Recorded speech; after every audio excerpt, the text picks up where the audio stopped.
we need some outside universal threat to make us recognize this common bound. I occasionally think how quickly our differences worldwide would vanish if we were facing an alien threat from outside this world.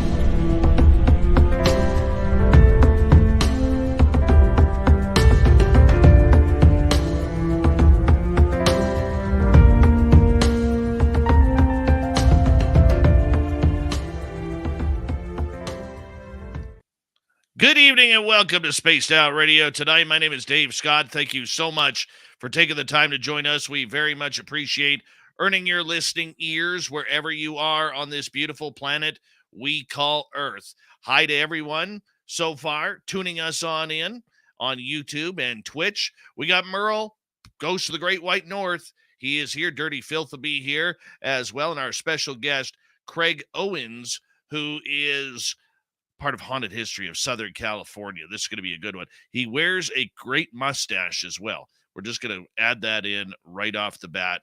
He wears a great mustache. And let's get to you guys. We got Race Fan in the gold medal position. Penny Van taking home the silver. Mama Susan tonight collecting a bronze medal, which is always a nice time. And there's the rest of you. Michael Morris, Roy Boy, how you doing? Susie B, nice to see you.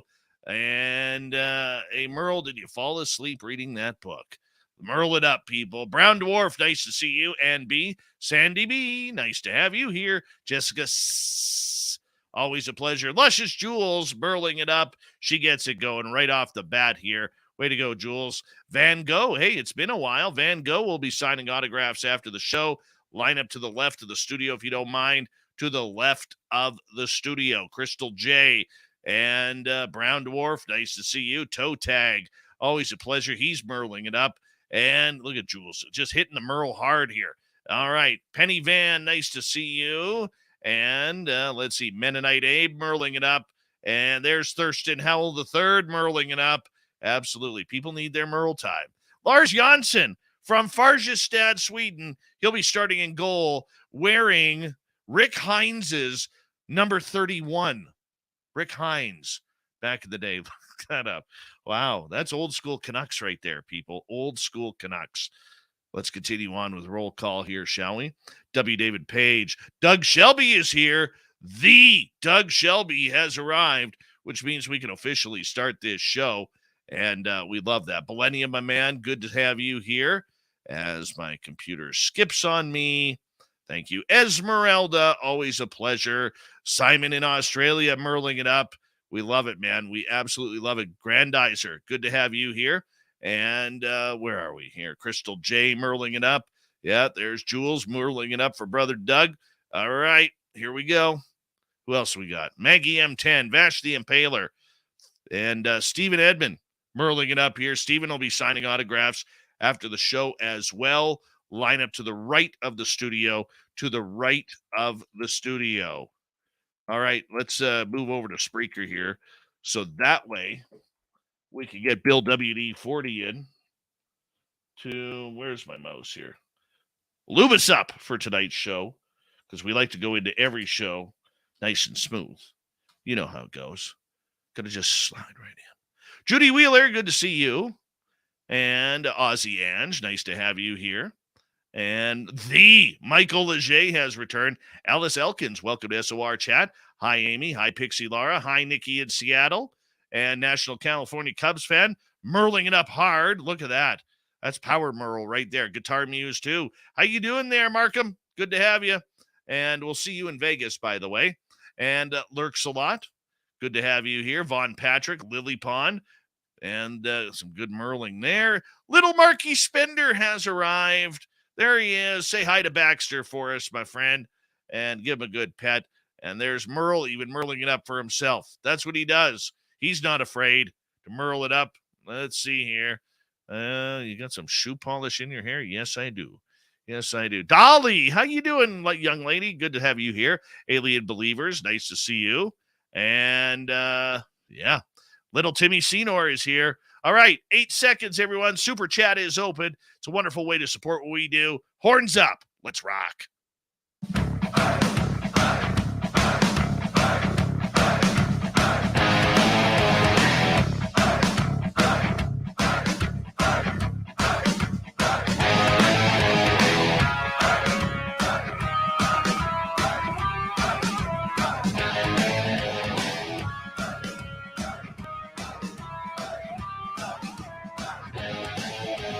From the mountains of central British Columbia to you listening around the world, this, my friends, is Spaced Out Radio. I am your host, Dave Scott, sitting in the captain's chair of SOR headquarters. We welcome you to tonight's show on our terrestrial affiliates around North America, digitally on Odyssey Radio, TalkStream Live, and KPNL. All of our archives are free. Join us at youtube.com/Spaced Out Radio. Do old Davey the favor, hit that subscribe button. You can follow us on Twitter at Spaced Out Radio, Instagram at Spaced Out Radio Show, and on TikTok at Spaced Out Radio. Our website is spacedoutradio.com. We have a plethora of features for you. Rock out to Bumblefoot, read the Newswire, check out our swag as well. Tonight's show is brought to you by Chive Charities. Help make the world 10% happier by visiting Chive Charities today. You can find them on our website. It's a power show of paranormal tonight as our man Merle from Ghosts of the Great White North is back with special guest Craig Owens. Then in hour number 3, we're going to head to the swamp. And then, of course, little Timmy Senor, the Timbit, will be back with the UFO report. Well, first time in 2023, our main man of the paranormal, Merle, is back for Ghosts of the Great White North. Merle is part of the Paranormal Road Trippers based out of Vancouver, British Columbia, where he hangs out looking for all sorts of ghosts, ghouls, and goblins on the west coast of Canada. But he is willing to go further than anyone will to find out the existence, the true existence of the ghosts that are out there. And tonight we are joined by a very special guest. His name is Craig Owens. He's an author. He's a researcher. He is somebody who works in haunted history around Southern California. And we're going to learn way more about Craig tonight because I'm going to tell you, this guy's shirt and tie combination, along with his fedora, looks fantastic. Absolutely fantastic. We're going to bring them all in right now. My main man, Merle, good to have you back. First time of 2023, my friend. I am very happy to be here. I always want to do a WWE style. Finally, Merle has come back to SOR type moment. Well, you do realize that, El Ovni Volador, Yes. real rude wrestler around here. He got called out. He got called out by a professional wrestler named the Navajo Warrior who wants to have a cage match / leather strap match in Vegas at our Vegas party. Are you going to be his opponent? I'm not El Ovni Volador. That's the problem. True. You can be his manager. I'm not him. No, well, I want nothing to do with it. I want nothing to do with it. I'm not a violent man or anything like that. The chair? Nothing right. like that. All right, but that's neither here nor there. I'll play you the video. I'll send it to you. I'm telling you, look at this Craig Owens gentleman here. Nice shirt and tie combination, high and tight goatee. The fedora is rocking. This says nothing. This says paranormal investigator extraordinaire all over the place right there. All over the place. Merle, how did you find this great looking gentleman? I follow and talk to Brandon Elvis, which you also talk to Brandon Elvis, and good friend of this show. Yeah, he's come on the show a handful of times with us now, and I saw that you guys had done some stuff in Southern California where he's from. And what really got me interested is you have an amazing Instagram site. I love your content. It's probably my top 5 Instagram pages. And thank you. Yeah, and just all of your stories on all the Southern California haunts, like the Glen Tavern Inn, to Yes, that name made the one, news recently. Yeah, and the with Mission the Inn. Osbournes.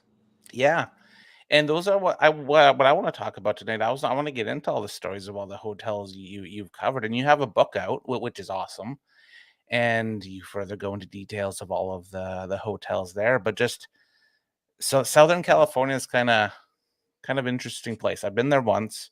I like all the Hollywood stuff, all the like murder, all the twisted dark history as well, and you dive into a lot of that too, which we'll head into as well. Well, thank you for having me. And Thank you. happy 2023 to everybody. Let's make Absolutely. this a really good year. Yes. You know, let's talk about how you got into the paranormal realm. How did you experience this field? Because what you do, collecting haunted history, not a lot of people actually do that.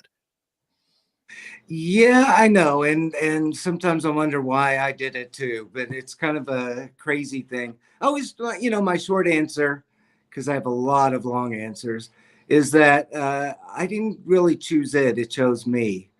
And I was a photographer. I wanted to be a writer. I was working in on the production side of the film and industry, film and television industry, and I'd had a few.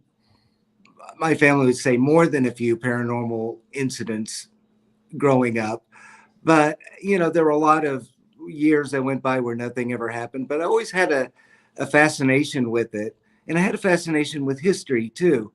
And then, around a little over 10 years ago, I joined a couple of like ghost philosophy groups, and we would meet at bars and talk and share ghost stories or whatnot. I had a weird experience at Warner Brothers when I worked there as a production assistant, and I decided, I wanted to. I love old Hollywood and I love 1920s. And I had this very specific project in mind that was not paranormal, but it was probably on the lines of what became Babylon, except hopefully my project idea was a little bit better than that. But I needed a place to shoot like 1920s photos. And so I looked around at different hotels in Southern California before choosing the Mission Inn in Riverside. And I went there in the heat of August. There was hardly anyone there. And although I had heard that it was haunted, in fact, all of the old hotels in Southern California are supposed to be haunted. I wasn't there to ghost hunt, but I did bring a couple of little gadgets with me just in case something weird started happening. And sure enough, something weird started happening not long after I started shooting this 1920s style photo shoot on the very top floor, the fourth floor of the Mission Inn. And from that point on, I became more interested in the ghost than the model and the photo shoot idea. And I did this again at another haunted hotel, and other weird stuff started happening paranormal wise. Just, footsteps in the middle of the night when no one was in the building. And your hair and makeup person's telling you this and you don't believe it till you put out a recorder, and then lo and behold, on the recorder you're hearing footsteps off and on all night long. And this always seemed to happen either during the photo shoot or right after the photo shoot. So after a few experiences like this, I decided to experiment even further and to do these photos at a number of haunted hotels, spend them about 3-4 nights there at a time, shoot in the haunted rooms, haunted areas. But I became very curious about the history. When did these ghost stories started? What was the purpose of these buildings? I mean, why was this hotel built? What purpose did it originally serve?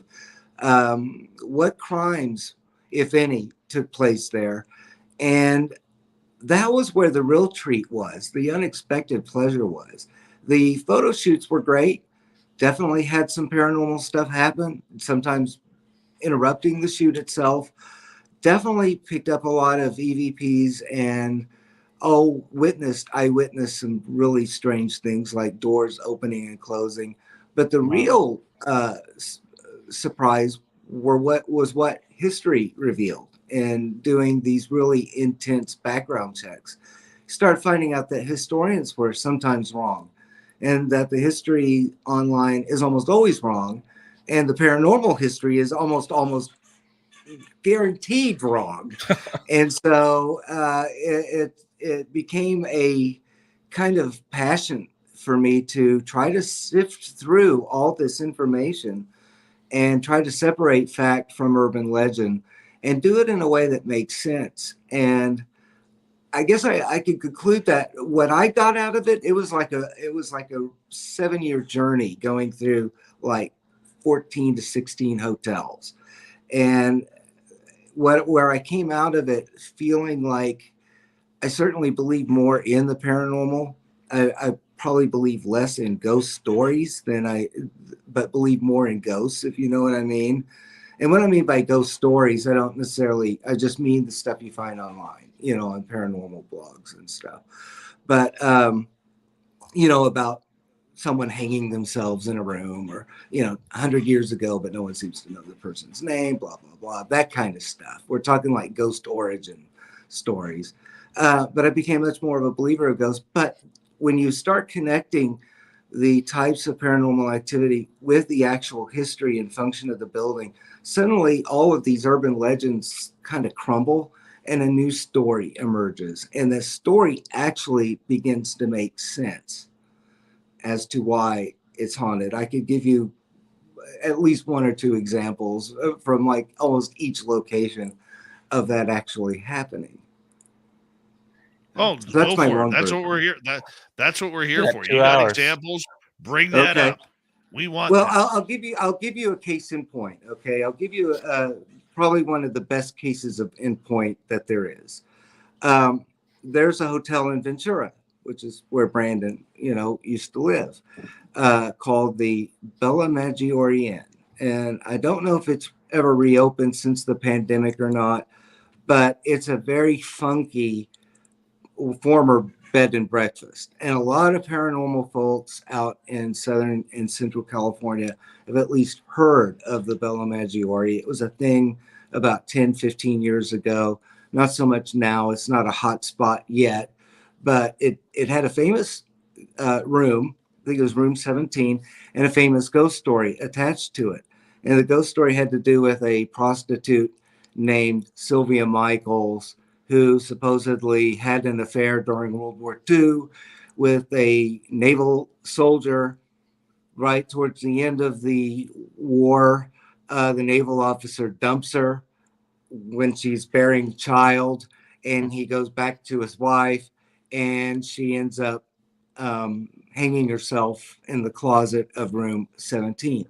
And ever since that time, people have claimed that she's crawled into bed with them or next to them, or that a lot of toiletry items get moved in the bathroom of that room. And I've heard of towels being ripped down, soap being moved to another place, the water faucets turning on and off, and this smell of roses. And this was supposedly the ghost of Sylvia Michaels. Well, you go back through like more recent newspapers, you'll even find a police sketch that someone did of Sylvia Michaels, but there's no record of a woman ever living at that place nor killing themselves. So I couldn't understand the logic of having a police sketch of someone that's not even in the Ventura County records. So I investigated there. I did a photo shoot. There was a well-known paranormal person in Ventura that used to love to get on TV and goes, if you ever spend the night in room 17, don't go in whistling anchors away, or, because this ghost is looking for the naval officer that, dumped her and why she committed suicide in the room. So that actually put the idea in my head, this don't go in there if you're, whistling anchors away. Don't go in there dressed as a naval person. Navy people beware. So I decided that's actually exactly what I'm going to do. You So whistled, I'm going to didn't you? test this urban legend, and I'm going to recreate the story of Sylvia Michaels and bring an actor dressed in a gob. And we're going to spend an awful lot of time in room 17 taking photos. Won't take photos of the hanging or the alleged hanging, but I will take photos of the relationship and the breakup and kind of the heartbreak that went in there, and then see what gets stirred up in that room. Because if it's a true story, and we're doing this 1940s style shoot with a minimal crew, hardly anyone in the building, something may happen. So we did, and things did happen in that room, but it had nothing to do with Sylvia Michaels, and it didn't come till much later. But the point I'm trying to make about this is that I had an idea that the story might be an urban legend going in, but we tested it anyway. It turns out to be a complete urban legend once I did the actual research on the building. There was no Sylvia Michaels. I actually found and interviewed the person who claimed that he had made it up. And he had made it up to scare housekeeping in that room back in the 80s, in the 1980s. There were apparently a couple of Greek ladies that that were kind of afraid of that room. And so he made up a story about a woman named Sylvia who was a mail order bride. See, the story was different back then.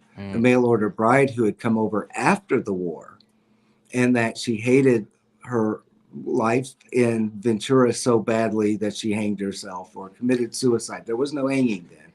It was, she just committed suicide. And then later, it just evolved over time. And suddenly, poor Sylvia goes from being a mail order bride to a prostitute from New Jersey, from Atlantic City. And then we bring in this naval officer. And so I started trying to figure out, well, who's starting this? And why is this catching wind? Well, I found out that it started actually during a seance over Halloween in the late 1980s in a commercial ghost hunt. And that somehow or another, within 2 years, Sylvia Michaels suddenly became a suicide victim, became a murder victim by a chief petty officer of the naval, from the Navy. So I looked into that, tried to figure out who started that ghost story. Well, believe it or not, it's the same person that started the first one Wow. about the pregnancy and the prostitute. So this person couldn't even make up their own minds which version it was.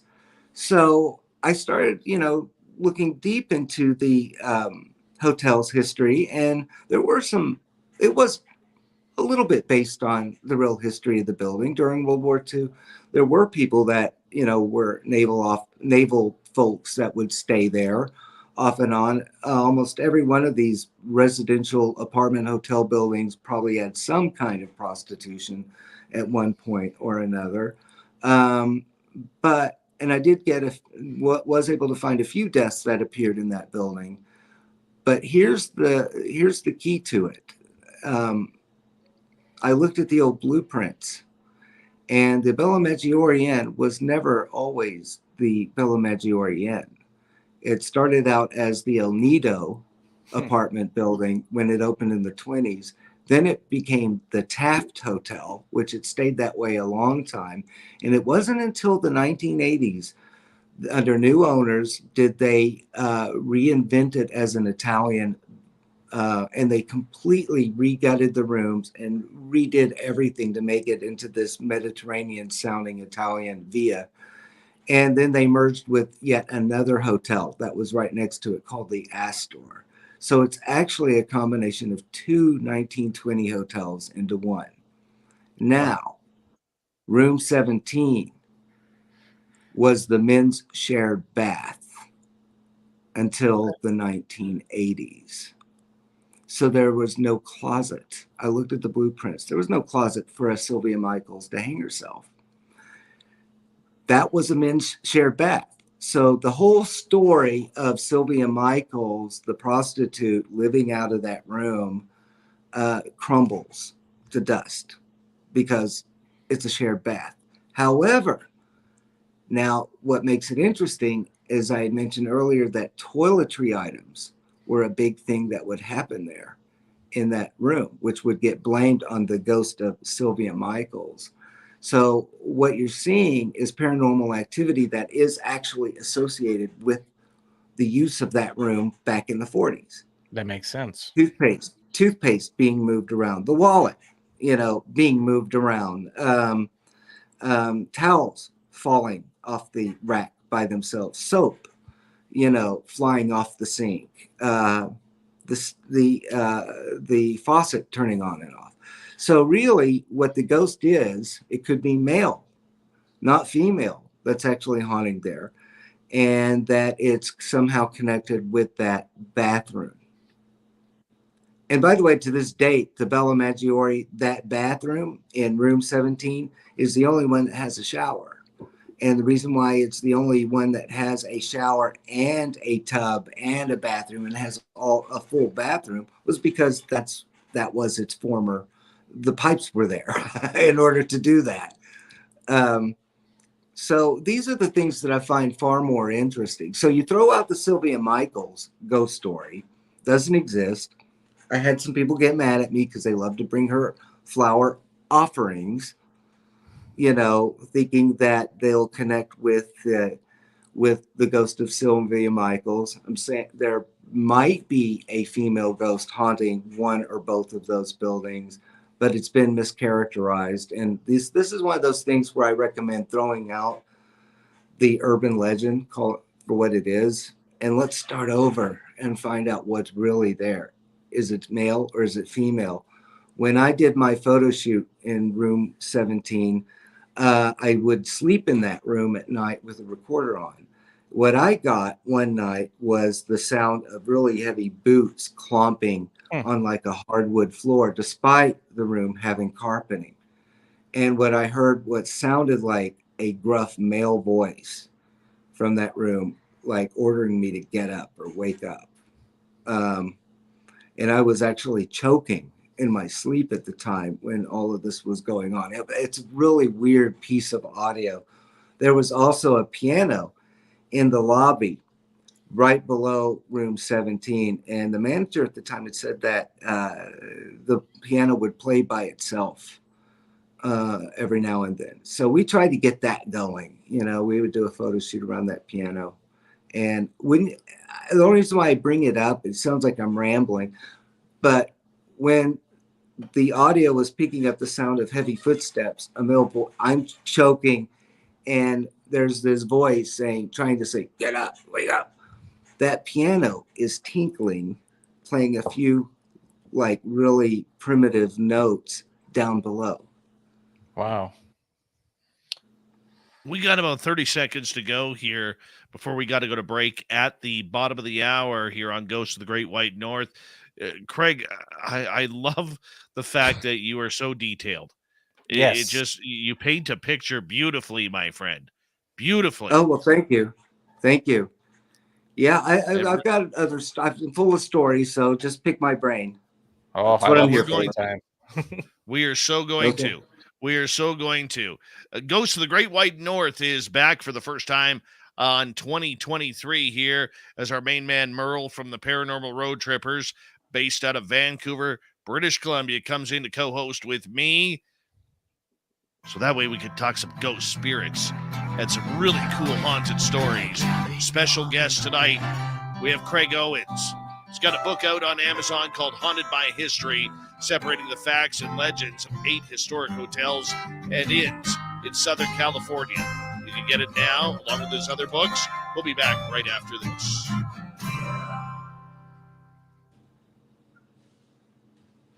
All right, we're clear.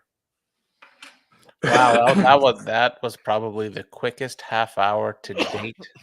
I've been doing this. I've been doing this since 2015 now with Dave, and that by far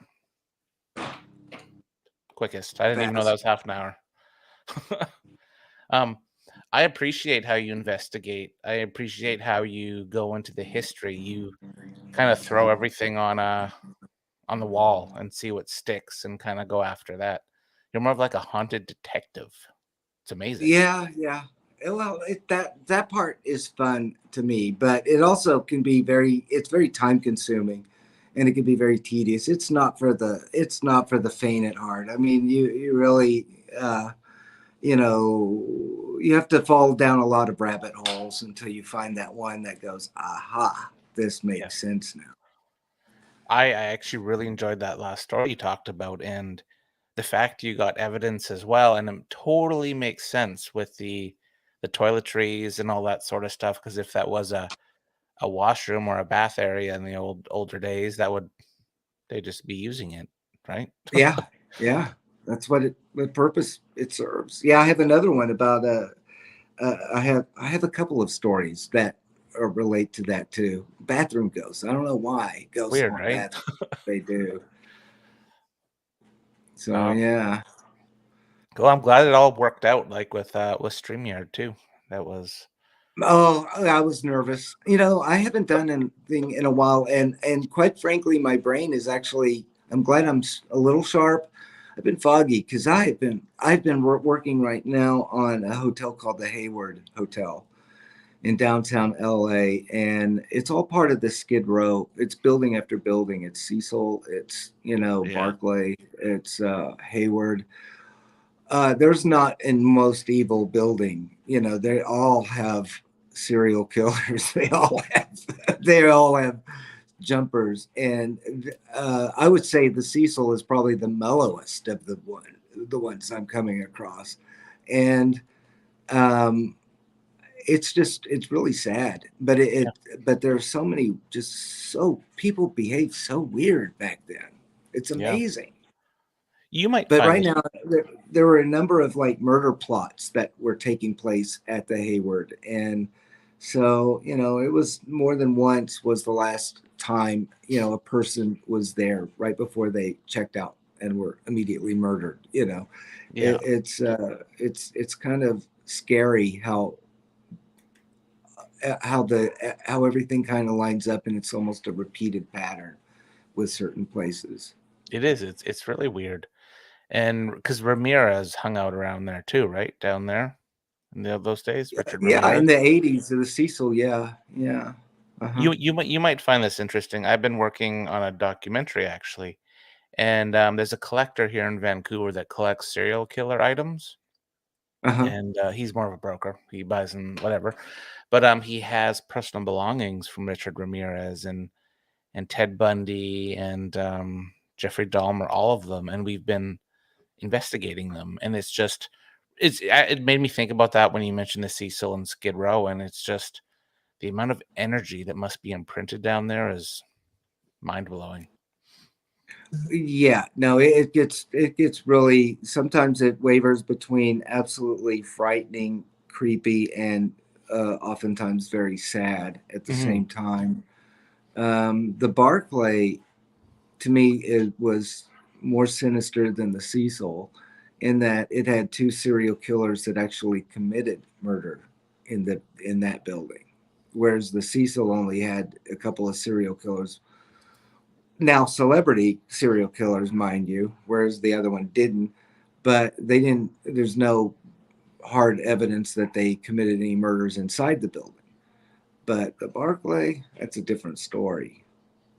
And so people will come to me and they'll ask, well, do you think that Richard Ramirez came to the Cecil because the Cecil was evil, and he wanted to tap into that energy based on past events and stuff? And I went, no, he could have, if he wanted real evil, he would have gone to and wanted to pay homage to serial killers of the past. He would have checked into the Barclay.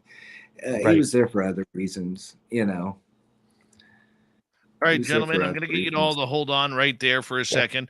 Thank you to Sibylla and Jake for the super chats tonight. Very much appreciate the love and support. And hey, just 4 months away, you can join Merle and I at the SOR fan party in Las Vegas at the Golden Nugget, May 19th through 21st. Check the ticker out. We want to see you there. We need all of you to Merle it on up with us in Las Vegas. Merle's going to be there. You just make the call. Merle, and he'll show up. Here we go, everyone.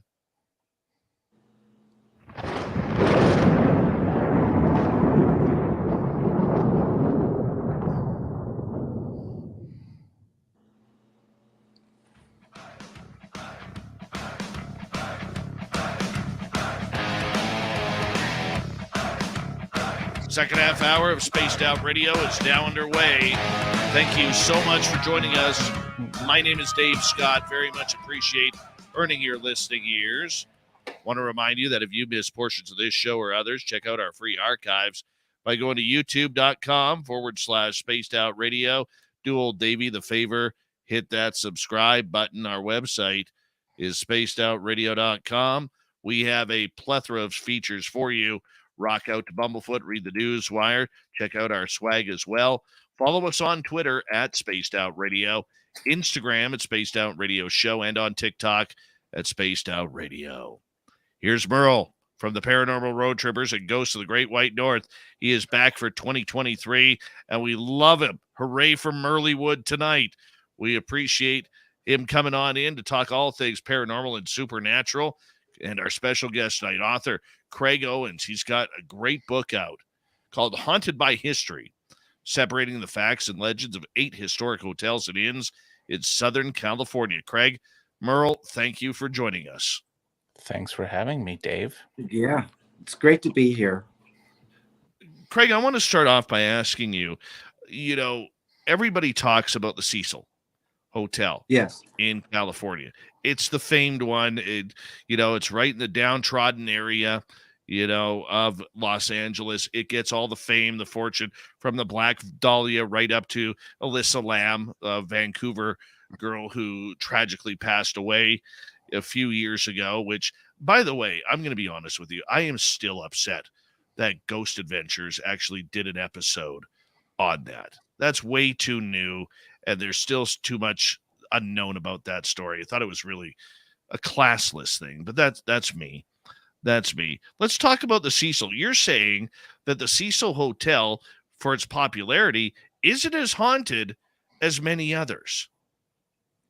I'm not saying I'm not saying that it may not be as haunted as the others. I'm just saying that it doesn't really stand out as evil compared to the dark history of other buildings as well. It kind of just fits in line as being part of the norm of Skid Row.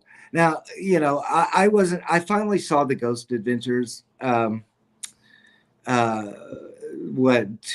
3 parters or whatever. And I don't write about the Cecil in my book because I didn't take any photos there. And the reason why I didn't take any photos there was because it was way too noisy to investigate. Okay. You had traffic, sirens, helicopters. And I know for a fact that that's what hurt and affected Ghost Adventures doing what they did. So knowing all of that, I watched their show and I came with the conclusion that they caught absolutely nothing. I mean, absolutely nothing. The SLS cameras that they were using were producing false positives. The Jack Unterweger room, I still have yet to find anyone to say that is to actually provide proof that Jack Unterweger actually stayed in that room. So therefore, all of their spirit box stuff is easily dismissible as not credible paranormal evidence. So when you think about it, they got permission to do it. They spent quite a bit of money going into the Cecil. They would lose their show like that if they spent all that much money and all that time and didn't come up with anything. Okay. So they were going to have to show that they had something to justify what they did. But truth be told, they didn't catch anything. And nothing that convinced me whatsoever. They didn't get one single EVP, not one single, what I would find kind of tangible, something you can hang your hat on. And again, it goes back to what my problem was when I was scouting it out, is the noise factor would have made EVPs next to impossible to do in that place. They did make mention on their TV special, about the noise level, but I got to tell you, the noise level would have been way too much. As for bringing in, psychics, as for bringing in people to kind of do their thing on cue, I would dismiss that too as more Barnum and Bailey than actually substantial paranormal stuff. The Cecil, though, I do care about that building. They have had a whole lot of break-ins. The Eliza Lamb is way too fresh to be exploited. And one of the things that I absolutely have to take this time to do, I have to do it. It's driven in me. But the Black Dahlia was never last seen at the Cecil Hotel. That is an urban legend, and it gets repeated ad nausea on every single paranormal show. Yeah.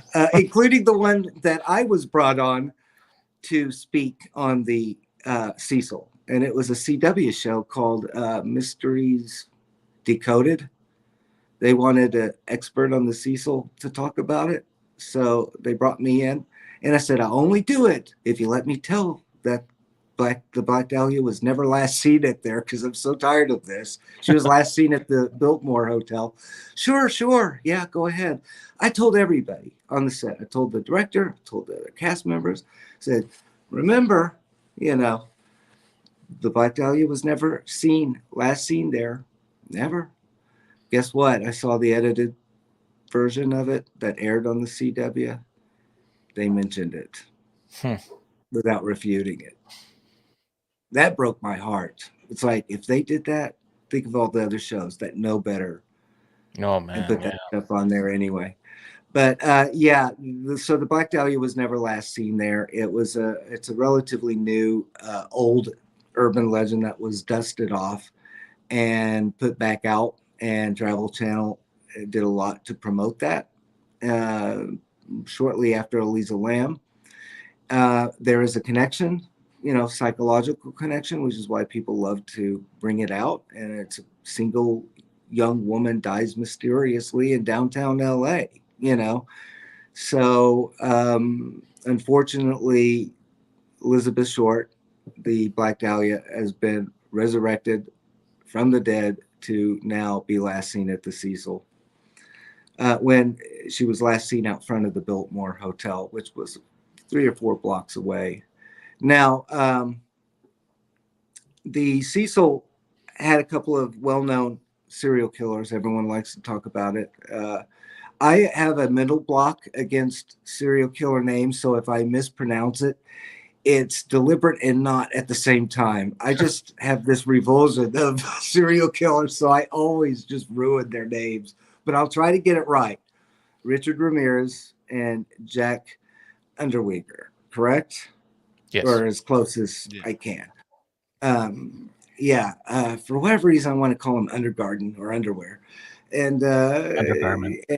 And then Robert, I want to call Richard Robert all the time. And it's a mental thing I have, because they're not the only serial killers that I just almost routinely muffle their names. But they had a couple of celebrity ones living out of the Cecil, and that has fed the notion that the Cecil is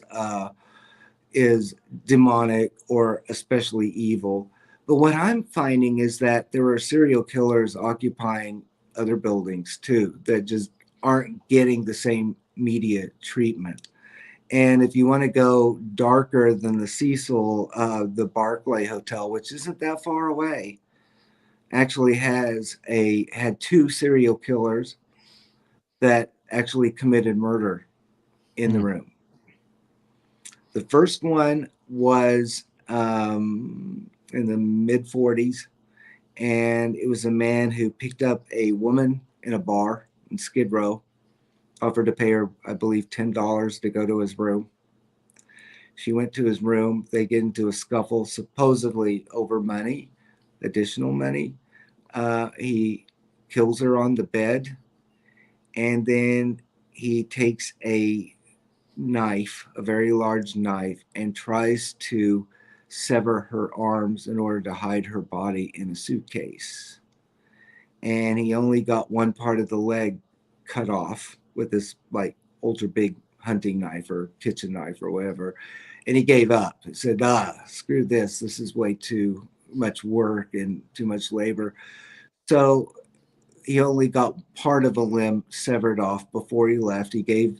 As he left the room, he went to housekeeping and talked about the lovely weather that they had, and then just said, well, my wife's in the room. She's not feeling so well. Just please don't look into her till, later. So what ended up happening is the housekeeper saw an actual woman leave a room, and she assumed that it was the under the weather wife. So she thought, okay, if she's not in the room, I'm going to go in. And she walked into the room and found this corpse half in, half out of a large closet. A leg had been severed. The knife was still there on the floor, as well as cigarette butts. And the killer, I think he went to see a Boris Karloff horror movie called like The Walking Dead or something. Wow. And then he went to another bar, picked up another woman, took her to her place. That building's no longer standing, and he murdered her. And then he was caught in a bar. And based on different stories, newspaper accounts, because they all got quite colorful, but there might have been some blood on his shirt, which tipped off the police that this guy might know something about the killing. And of course, he did eventually confess to all of it. But this poor woman that was horribly murdered at the Barclay, it's a forgotten story now. Then in the 70s, there was a killer called the Skid Row Slasher. And he started killing men, mostly a lot of them transients, in and around the library grounds. But he did go up on the top floor of the Barclay, and he slashed a man's throat from ear to ear. And like Richard Ramirez, he was ritualistic. And they were referring to him, newspapers, but until he was caught, they were referring to him as a vampire, because it looked like he was draining blood in order to drink it, possibly. He was putting salt around the body. He had some kind of weird satanic like ritual that was going on. So what Richard Ramirez was doing was not original, unto him. This was kind of fit a pattern with certain demented types. Like Richard Ramirez, the man was actually caught, and he's dead now. I won't tell his name because, quite frankly, I don't remember it off the top of my head. It's this thing against trying to memorize serial killer names. But he ended up killing about 7 or 8 people, maybe more, before he was finally caught. And so the Barclay, in my opinion, that one's dark. I mean, that's a darker history, in my opinion. Right now, I'm working on a hotel called the Hayward in downtown LA, and I've still got quite a ways to go on the history, but it's pretty amazing too, in that it had some it has kind of a film noir history as well. It's another old hotel. I've come across a few stories where murder plots were being hatched. There was the sensational murder that happened in 1920. Right, it was a wealthy miner. He was last seen checking out of the Hayward. He went back to his house, and then he suddenly disappears. I think one of his housekeeper, Mrs. Pete, was living there and trying to manage his estate. She was actually even renting this big house, out to other people. And meanwhile, and giving all kinds of excuses about this mining man suddenly disappearing. Well, family members started getting very concerned, and they ended up calling a detective, ended up investigating the place, and they found that this man was murdered and buried in his own basement of his house. So I'm still looking at that. It's a fascinating story. But the weird thing is that it's connected to the Hayward, and there are other types of similar type murders or murder victims that are somehow or another tied to the Hayward, Wow. right before they died. So the Hayward itself is another one of those buildings that isn't too far from the Cecil, isn't too far from the Barclay, that has a dark history. A fourth hotel that is fascinating in the Skid Row area is a hotel called the Roslyn, and its annex, which is right across the street. While I've not been able to find serial killers necessarily connected with that, all of these buildings do have their share of jumpers or suicides. They all have their share of murders, a few murders going on there. And then there's some just really weird stories about escape, someone getting bitten by a poisonous snake, or Oh just my. weird stuff happening in these old buildings. So they all have kind of a crazy story. Almost all of them have prohibition violations, gang-related stories, gangster-related stories, and just desperate people committing desperate crimes for desperate reasons. Yeah. And that's the gist of Skid Row. It changes, that it's now a different type of desperation that needs to be addressed. I just feel sorry for, the people that have to live there and get accosted by, paranormal folks that think that Richard Ramirez's ghost haunts the Cecil, Mhm. or think that Lisa Lamb's, I especially feel bad for Lisa Lamb's family, having to live with, just people gleefully making things up. I mean, they're not even being respectful. They're being almost gleeful about it. Mhm. And that's got to be very tough. I don't think enough people try to put themselves in other people's shoes and how heartbreaking it would be to see, 20, 30-year-old somethings, talking about your daughter in such a way as that some of the stuff that I've seen on TikTok and, other social media platforms. And I agree with you totally. It's too early Yep. for that. Yeah, I would agree with that as well. Out of all the hotels, as we got about 5.5 minutes to go here before we go to break, out of all the Mhm. hotels that you have investigated, is there a story that really sticks out with you that maybe is not in the public eye? Oh yeah, I have, but I can't tell it in 5 minutes. Well, we can And I, continue it But after the yeah, break. That's for sure. yeah, but there's a lot of places that just really aren't on people's radar screens, and they should be, but they aren't. I can't say within 5 minutes though, because I do get asked this all the time, like, what is the most haunted building in downtown LA or in LA, period? And I would have to say I always say it's the Alexandria Hotel, which was LA's first five-star hotel. It opened up in 1906, February 1906. It also is a mixed-use building with a lot of low-income housing, but it also is the Plymouth Rock where the film industry migrated from the East Coast to the West Coast. It was Hollywood before Hollywood.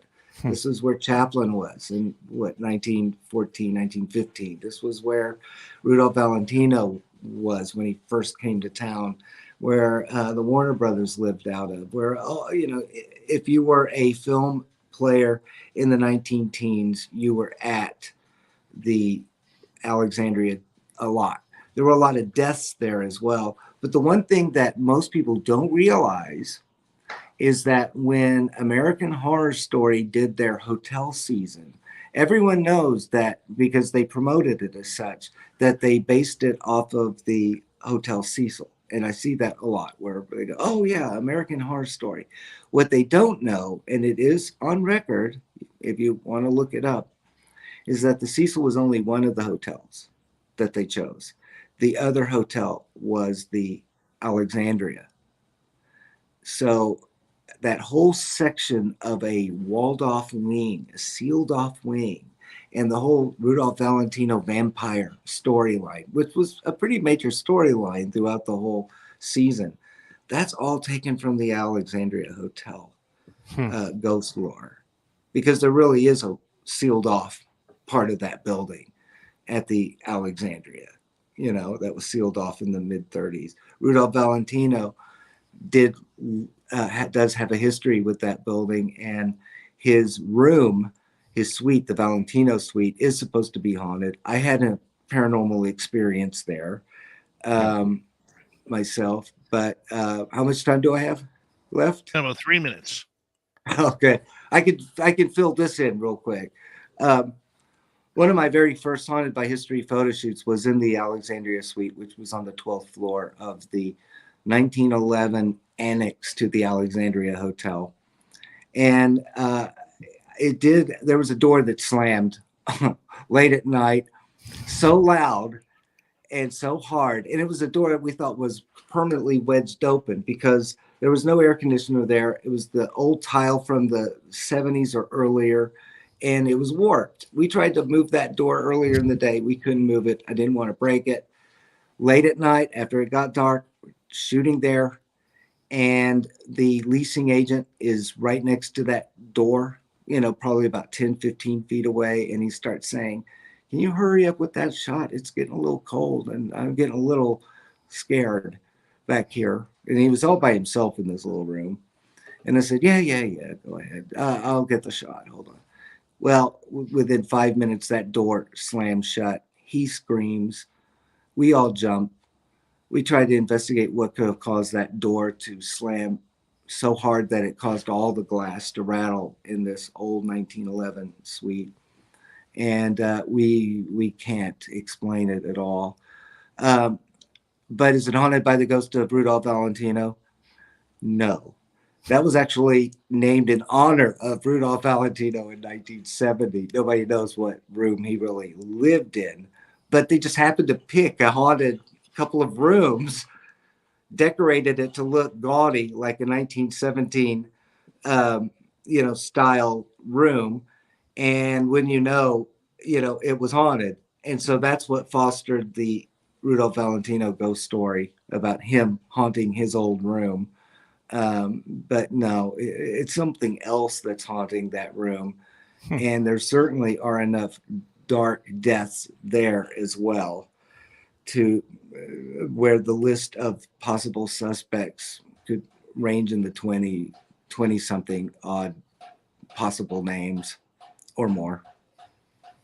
Wow.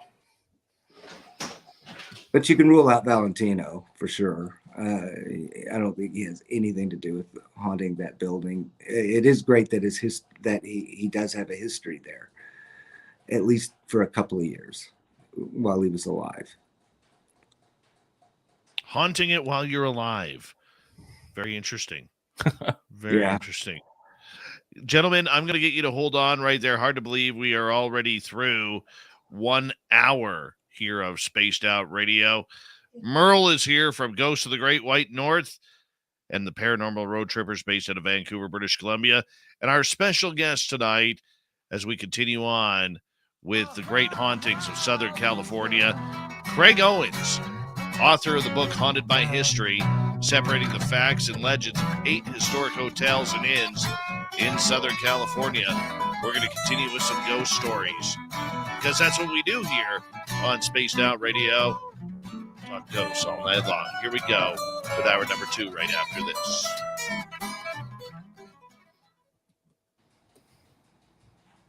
Looks good, boys. Looks good. It's another great half hour. Dave, my hair is actually longer than yours. Yours is not longer than mine. Yeah, probably not. Never mind. Disregard. Yeah, you guys chat away. I'll be right back. Okay. Let's see what Dirty Filth is working on here. Hold on, there we go. He's going I've to been Vegas. watching him more than anybody else. I'm trying to Yes. see what is he doing. I see. Landscape. Right. Yep. Right. Now, is that a miner or a construction worker? We don't know. Merle trying to get a ghost on the recorder. Classic Merle right there. Yeah, got his big orange recording box with him and everything. Yep, gotta have that out there. I love it. I love it. I love his every drawing he does is awesome. Thanks, Merle. Yeah. I got a little package of drawings for you when we go to Vegas. I'm excited. And I got a Christmas card as well. It's good. I'm going to go get something to drink real quick. I'll be right back. Sounds good. Me too. I snuck away and got tea while you guys were talking about spooky ghosts. I will be back too.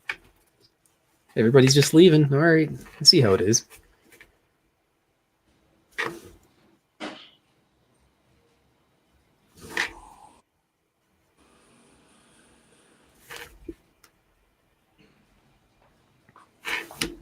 I wish I had snacks.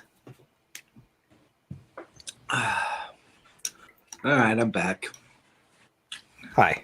So is this what you do? You draw during every episode? Is that? I try to get every episode.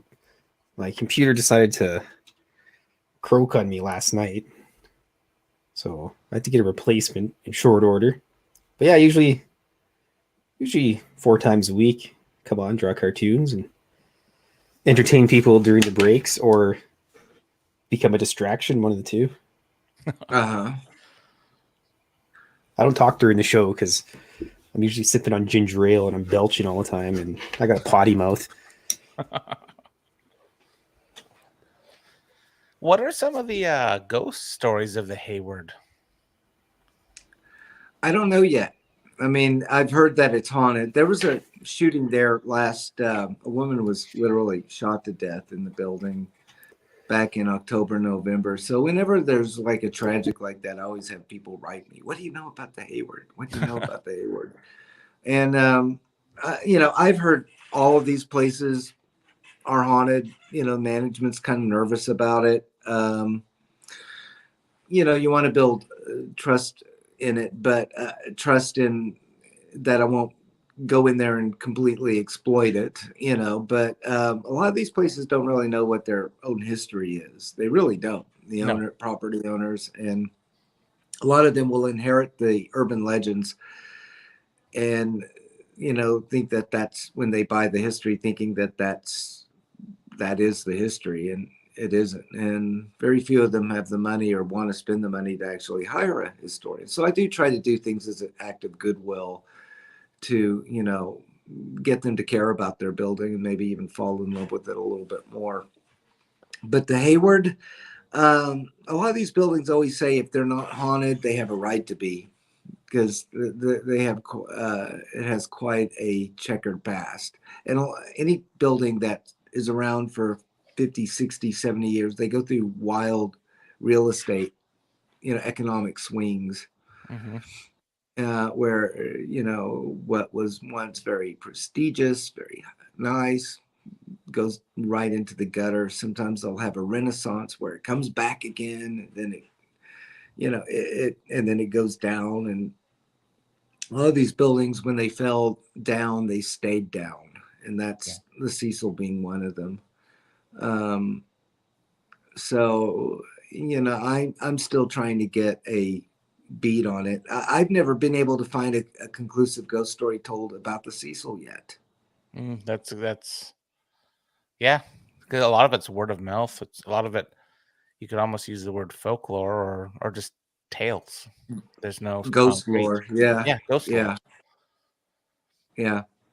I can pick up with that. Usually haunted buildings like the Alexandria, they have there are rooms that are haunted. that are famously haunted, and that's what you look for Mhm. when you're scouting. The Cecil doesn't have a room that is definitively haunted. I think people have tried to make the argument that the Eliza Lamb room is haunted, but that may be more wishful thinking than real. And then I don't know where Ghost Adventures got their Jack Underweger room and how they were trying to get that, trying to start the story that that's haunted by the ghost of Jack Underweger, which makes no sense, because if you followed his last months alive, the Cecil was not on his radar screen whatsoever. Exactly right. He hanged himself in a European prison. He wasn't even on charges yet for any possible murders that he committed in Los Angeles. He had his Gentlemen, mind I'm going to on get you to being- hold on. Sorry, Yeah. I'm going to get you to hold on right there because we are going to come back from break here. Thank you to Sibylla, Jake, and Ange for the super chats. Vegas down below. Check the ticker. Here we go. You're listening to Spaced Out Radio with Dave Scott. Follow Dave on Twitter at Spaced Out Radio and on Facebook, Spaced Out Radio Show. Hour number 2 of Spaced Out Radio is now underway. Thank you so much for joining us. We really do appreciate earning your listening ears wherever you are on this beautiful planet we call Earth. Hello to everyone listening in on our terrestrial affiliates around North America, digitally on Odyssey Radio, TalkStream Live, and KPNL. All of our archives are free. Join us at youtube.com/Spaced Out Radio. Do old Davey the favor, hit that subscribe button. The Desert Clam has set the password for tonight in the SOR Space Travelers Club. We have Hagiomania. Hagiomania is your password. Use it wisely, Space Travelers, as the Clam sets the password each and every night right here on Spaced Out Radio. Our website is spacedoutradio.com. We have a plethora of features for you. Rock out to Bumblefoot, read the news wire, check out our swag as well. Follow us on Twitter at Spaced Out Radio, Instagram at Spaced Out Radio Show, and on TikTok at Spaced Out Radio. Our good friend Merle from Ghosts of the Great White North here on Spaced Out Radio continues for 2023. He is with the Paranormal Road Trippers based out of Vancouver, British Columbia. And on this night, once a month, we talk everything paranormal. Craig Owens is our special guest tonight. He's the author of Haunted by History, separating the facts and legends of 8 historic hotels and inns in Southern California. You can get it on Amazon right now as we speak. Merle, Craig, welcome back. Thanks, Dave. Thank you. Oh, you're very welcome. You are very, very welcome. All right, we'll get to some audience questions in just a little bit here, but I'm very curious. We talk a lot about these murderers serial killers that have haunted, and I use the term loosely, haunted, a lot of these rundown or hotels and places that you've mentioned so far tonight. But I mean, is there a lot of mystery outside of serial killers that really pushes a lot of the legends that are going on, whether it's broken hearts, whether it's people losing everything on Hollywood through movies or the music industry? Oh, it's hard to, it's really hard to say. I think it's what catches the public fancy at the time. And what resonates, Richard Ramirez, going back to him, he was he really was a frightening character when alive. People were literally terrified before they even knew who he was. It was just a serial killer on the loose. And the crimes were kind of popping up in really strange places under really strange conditions. And then when they caught him, a lot of people thought, well, he's kind of a handsome guy, and it was real easy to romanticize him. Some people you either thought he was handsome, you either thought he was demonic looking, so it was a lot of water cooler chat. The economic situation of these neighborhoods, for instance, Skid Row, leans itself to a lot of really, like I said, desperate people, desperate stories. A lot of times, you know, people, these were heartbreaking stories that just ended up being forgotten, just like the people that lived there and existed there. And so I try to remember some of the lesser known people, people that actually had a story, about the veteran who couldn't get work and was living in a hotel in the King Edward Hotel, which is right part of Skid Row. And this was in the 40s, and how he was trying to donate his eye to science in order just to have enough money to have a place to stay for a while. These are the kind of stories that, when everyone talks about the Black Dahlia being an unsolved murder. And for those that aren't familiar with the Black Dahlia, it was in the 40s. A young woman was found mutilated in a field. She was naked, but severed in parts, with very unusual bloodletting that had been gone on. And there's been just a whole range of conspiracy as to who the murderer was. And the police botched it so badly, as well as the media, the newspapers at the time, botched it so badly that the killer was never caught.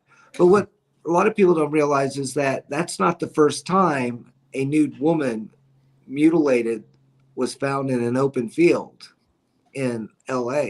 It was a few years back. There was a woman that worked at what do they call them?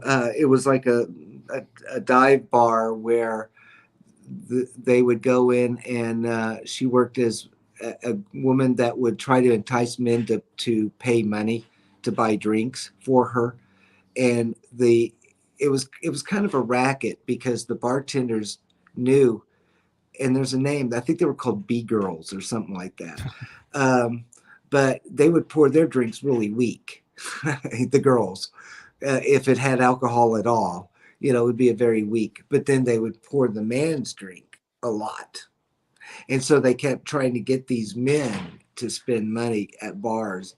And so they were much more willing to spend money if they had a pretty woman that he was buying drinks for. So these were called B girls, I believe. And they eventually that practice was eventually outlawed. But back to my story, there was a woman that worked as a B girl, and sure enough, she was found murdered in a field, naked, mutilated. And they did catch the killer on that one, and that's why you don't remember her. But a lot of these things are somewhat repetitive, yet we're not quite, we seem to latch on to a few that we latch on so tightly that their story elevates into like mythical status, Right. And you'd be surprised. I mean, there's a lot of people that get really upset when you try to, put a realistic spin on some of these ghost stories. Because I'm not saying that these places are haunted, because in most cases they probably are. It's just that they've been so miscategorized that it's throwing everybody way off course, especially those that are really into paranormal hunting or really wanting to know whether ghosts exist or not.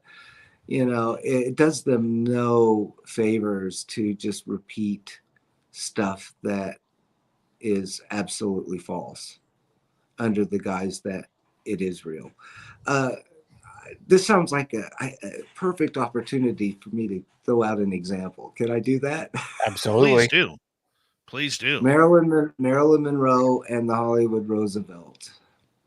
Everyone knows that the Roosevelt Hotel on Hollywood Boulevard has, for years, at least since 89, I think, 1989, has been saying that the ghost of Marilyn Monroe haunts the hotel, and they even have a mirror which they call the Marilyn Mirror. And people flock and have their picture taken. And as the story goes, and the story started to bubble to the surface around the 87, but didn't really start taking off until 89, 90, 1990, was that when the hotel was undergoing a major renovation. When I'm talking its biggest renovation in the history of the hotel, where it was being finally restored from a seedy Vegas motel look with Coca-Cola machines in the lobby, vending machines in the lobby, to a prestigious 1920s Spanish revival look that it originally had. So during this renovation, there was a mirror that was in the manager's office, and a person working, may have been housekeeping, but an employee was wiping down the mirror, and she claimed that in the reflection, she saw a blonde woman over her shoulder. She turned around to look. There's no woman there. Very typical story. I've heard this story about other places, about mirror reflections of people that when you turn back to look, they're not there. Originally, it wasn't written or said positively identified as Marilyn Monroe. It was just a blonde woman, Then over time, within a short time, it became Marilyn Monroe. And then suddenly this mirror was the mirror that she either lived at the Roosevelt, and this was her personal possession. I've read where Fox Studios owned the mirror and they gifted it to the Roosevelt. I've heard so many different versions of this mirror, but the only version I believe is that it was an old mirror that they found in a basement that had been abandoned. And what they were doing at the time is they were pulling everything out that they could sell in an auction, in a yard sale. And so they were selling a lot of 1950s era stuff, old like mid-century modern chandeliers that look like the Sputnik satellite, things like that. But they found this old mirror. Now this mirror somehow mythically became Marilyn Monroe's mirror. But truth be told, Marilyn Monroe never lived at the Hollywood Roosevelt like they claim. She was there maybe twice that I can actually find, where she was literally she was at more other hotels much more frequently than the Roosevelt. It doesn't even make logical sense for Marilyn to have actually lived or even stayed at any length of time at the Roosevelt, because the Roosevelt was always a tourist hotel right on Hollywood Boulevard. She was always a superstar. She would have been harassed and stalked, especially in that $5,000 a night bungalow cabana that's named after her now. She never lived in that. She never lived there. That mirror, full-length mirror, was never hers. I found an old inventory list of those cabanas, and guess what? Out of like 31 cabanas that opened in 1950, they all had full-length mirrors. Uh-huh. Just like the one that they found in the basement that they redubbed as the Marilyn Monroe mirror. So I'm not saying that someone didn't see a ghost in the mirror reflection. I'm not even challenging that. That could happen. I don't know. I'd like to believe something like that could happen. There's definitely ghosts at the Roosevelt, but it's all been mischaracterized. And the reason why Maryland is being used so often is because when the Roosevelt reopened in 85, 86, it didn't do that well in the beginning. I mean, a lot of people were excited, but they'd spent over $30 million renovating it. And Hollywood Boulevard was still kind of in the dumps when it reopened. It was in 1987. It was the 25th anniversary of Marilyn Monroe's death. And originally, some promoters that wanted to honor her and make money off of her, I suppose, they decided to do a Marilyn Monroe convention. And originally it was going to be at the Chinese Theater, which is almost directly across the street, not quite across the street, but close enough from the Roosevelt. But there was so much interest in Marilyn Monroe in 1987, marking the 25th anniversary of her death, that they moved it to the Roosevelt. And then it became, kind of a Barnum and Bailey event. You had Marilyn had this fake husband. I forgot his Robert Slatzer or whatever. He claims that he was married to her for like 10 days, and that Fox had negated their marriage. He was shopping around books that he was written, and he had actually convinced people that, enough media sources, that he was the forgotten Marilyn husband. Total con. And now that he's gone, people have moved on and said, yeah, no, he made this stuff up. But he was there. You had the ambulance driver that picked up Marilyn's body from Brentwood. He was there. You had people selling, fake locks of Marilyn's hair. You had people selling T-shirts and coffee mugs and, all this other stuff at the Roosevelt. But you know what? People were Marilyn nuts. They ate it up. They ate it up. They ate it up. So it wasn't long, within a year, the Roosevelt management just figured out that Marilyn's bigger than they are. Her brand as a marketing thing was bigger than the Roosevelts.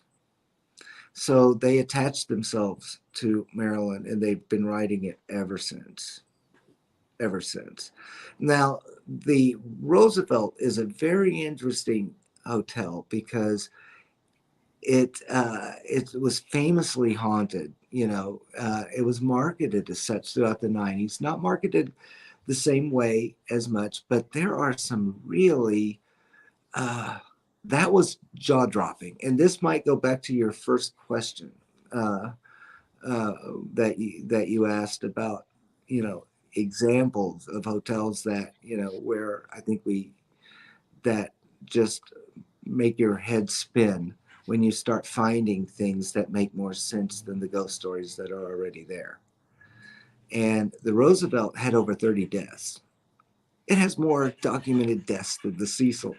Wow. There were people that were jumping off of the Roosevelt too, unfortunately.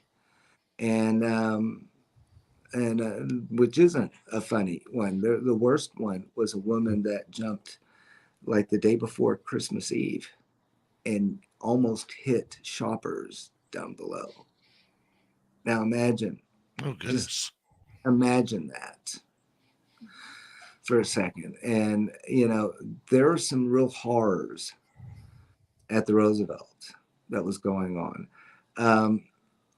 But it's all miscategorized. They instead have opted to hide behind Montgomery Clift, the ghost of Carol Lombard, who was hardly at the Roosevelt too, and Marilyn Monroe.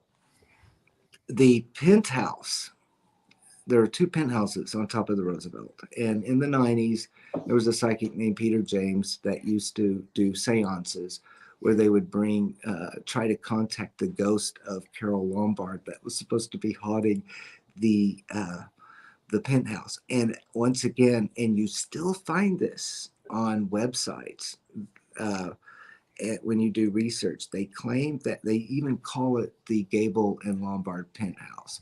And it was supposedly where Gable and Lombard carried on their secret affair before Gable got the divorce and they were able to marry.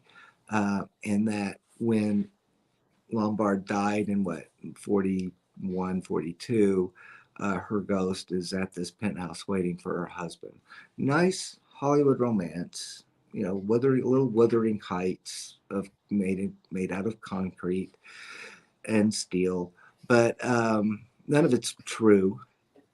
Again, we're talking about a tourist hotel, so if you're a superstar, you're trying to carry on a hotel, an affair, you're not going to do it at the Roosevelt. You'll get so busted with all the publicists and agents and tourists running around. You can't do that. So Let alone the Gable and paparazzi. Yeah. right.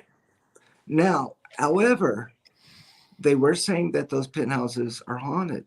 And so what could it be?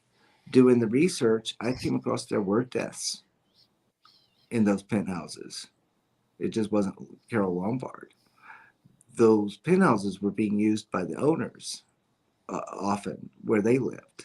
And one of the owners who never gets talked about is a guy named Tommy Hall, and he bought it, the Roosevelt, in the mid 30s, and he kept it until his death in the mid 60s. His sister ran that hotel, and she lived in one of those penthouses. And wouldn't you know it, I found in 1959 that she died of cancer in that penthouse. Wow. And you know that if you're looking for a psychological profile, if you're looking for someone with an emotional attachment to the building, it's going to be this woman. And so she would be my suspect number one. Another really interesting one, and this is one that really had me scratching my head over, and I'll share with you. I don't share this too often.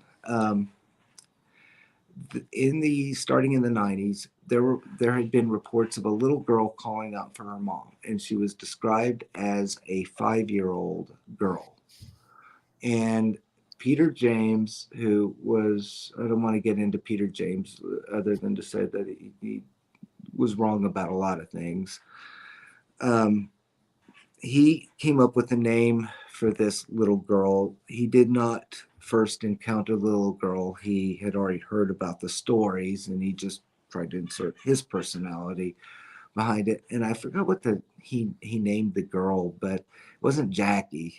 That's the Queen Mary.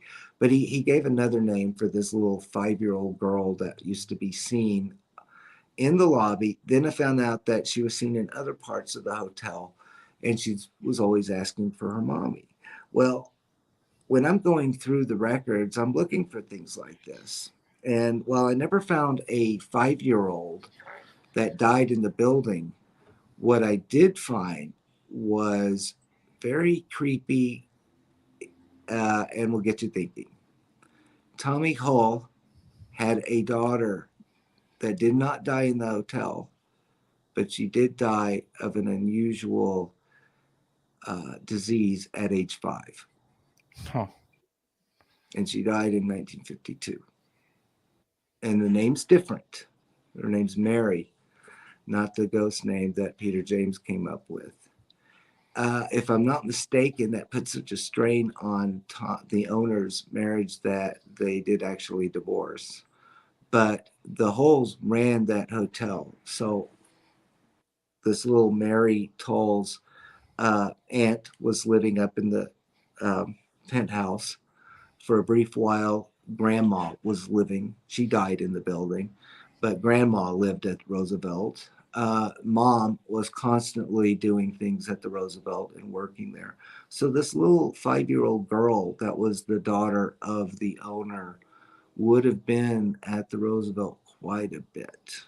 So if you want to, so this is what I look for. And when you find something that actually corresponds with the history of a place, a description of a little ghost person, or it doesn't even have to be little, just a ghost. This is what you look for. And I actually believe that story because I was able to find a connection.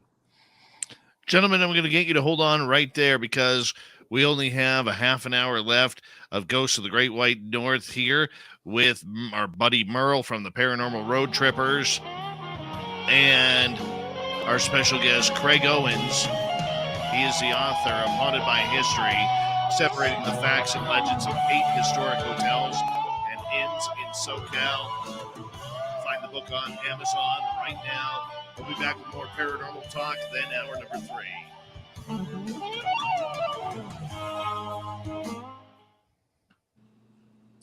Awesome. We are clear. Sorry, I didn't mean to go over. No, you did awesome. No, that was good. These are amazing stories. This is good. Great Is the story. feedback okay? I mean, are you getting Oh. people Oh yeah. asking questions and whatnot? I had a question sent to me that I'll ask at the top of the hour. Okay. Oh my gosh, we only have half an hour left, man. I had like my list of questions to ask you.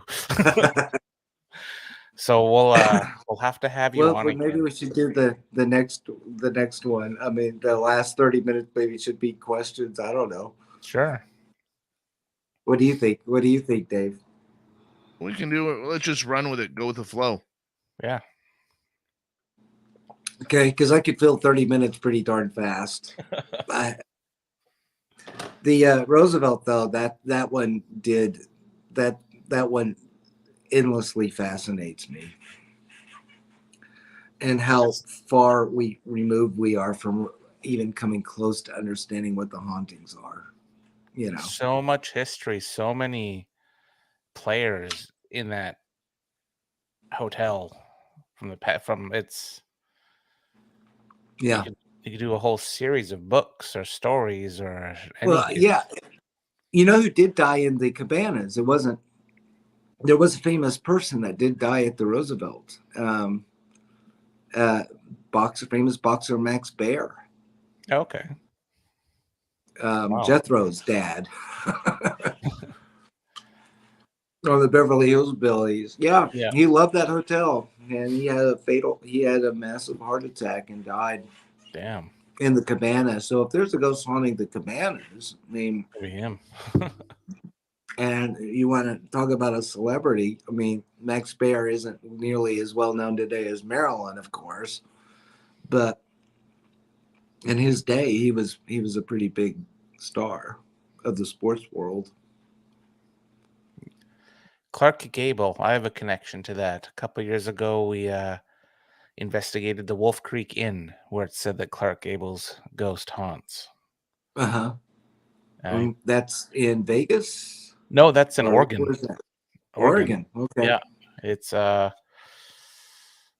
kind of in the middle of nowhere, Oregon, the end of the trail, essentially. Uh-huh. Now, I why did do not, they say it's him? because he stayed there, and that's where he went and had his meetings, if you know what I mean. Okay. I did not see nor talk to Clark while we were there, nor did we get Uh-huh. any evidence of him. But they have a nice museum room where he once stayed. It has like to spec of that era.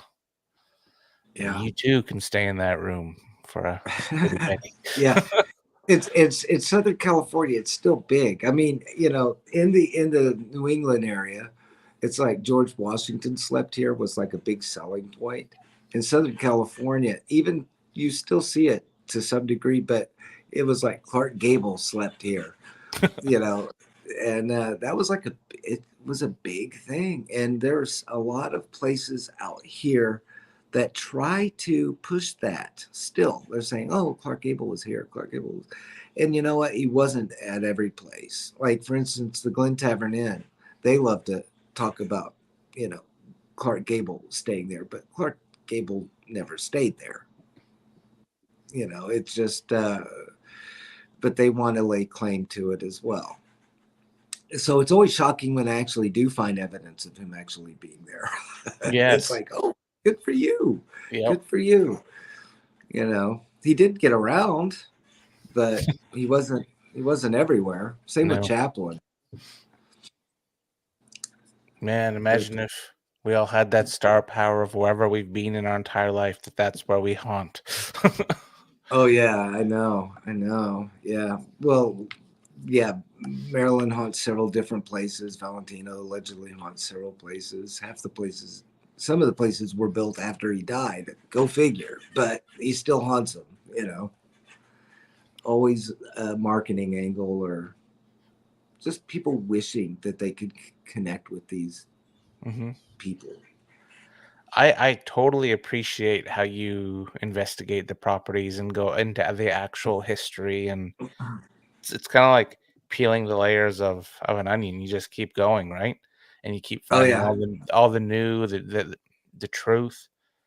You kind of sift out the word of mouth and get to the actual meat of the stories of what actually happened. And that's where you get a lot of the really neat real stories. Like that's where all the Hold for up. me. Oh, Hold up, Merle. We're coming back on in 10 seconds here. And thank you tonight to our super chatters, Ange, Jake, and Sibylla. And here we go with the next half hour, everyone.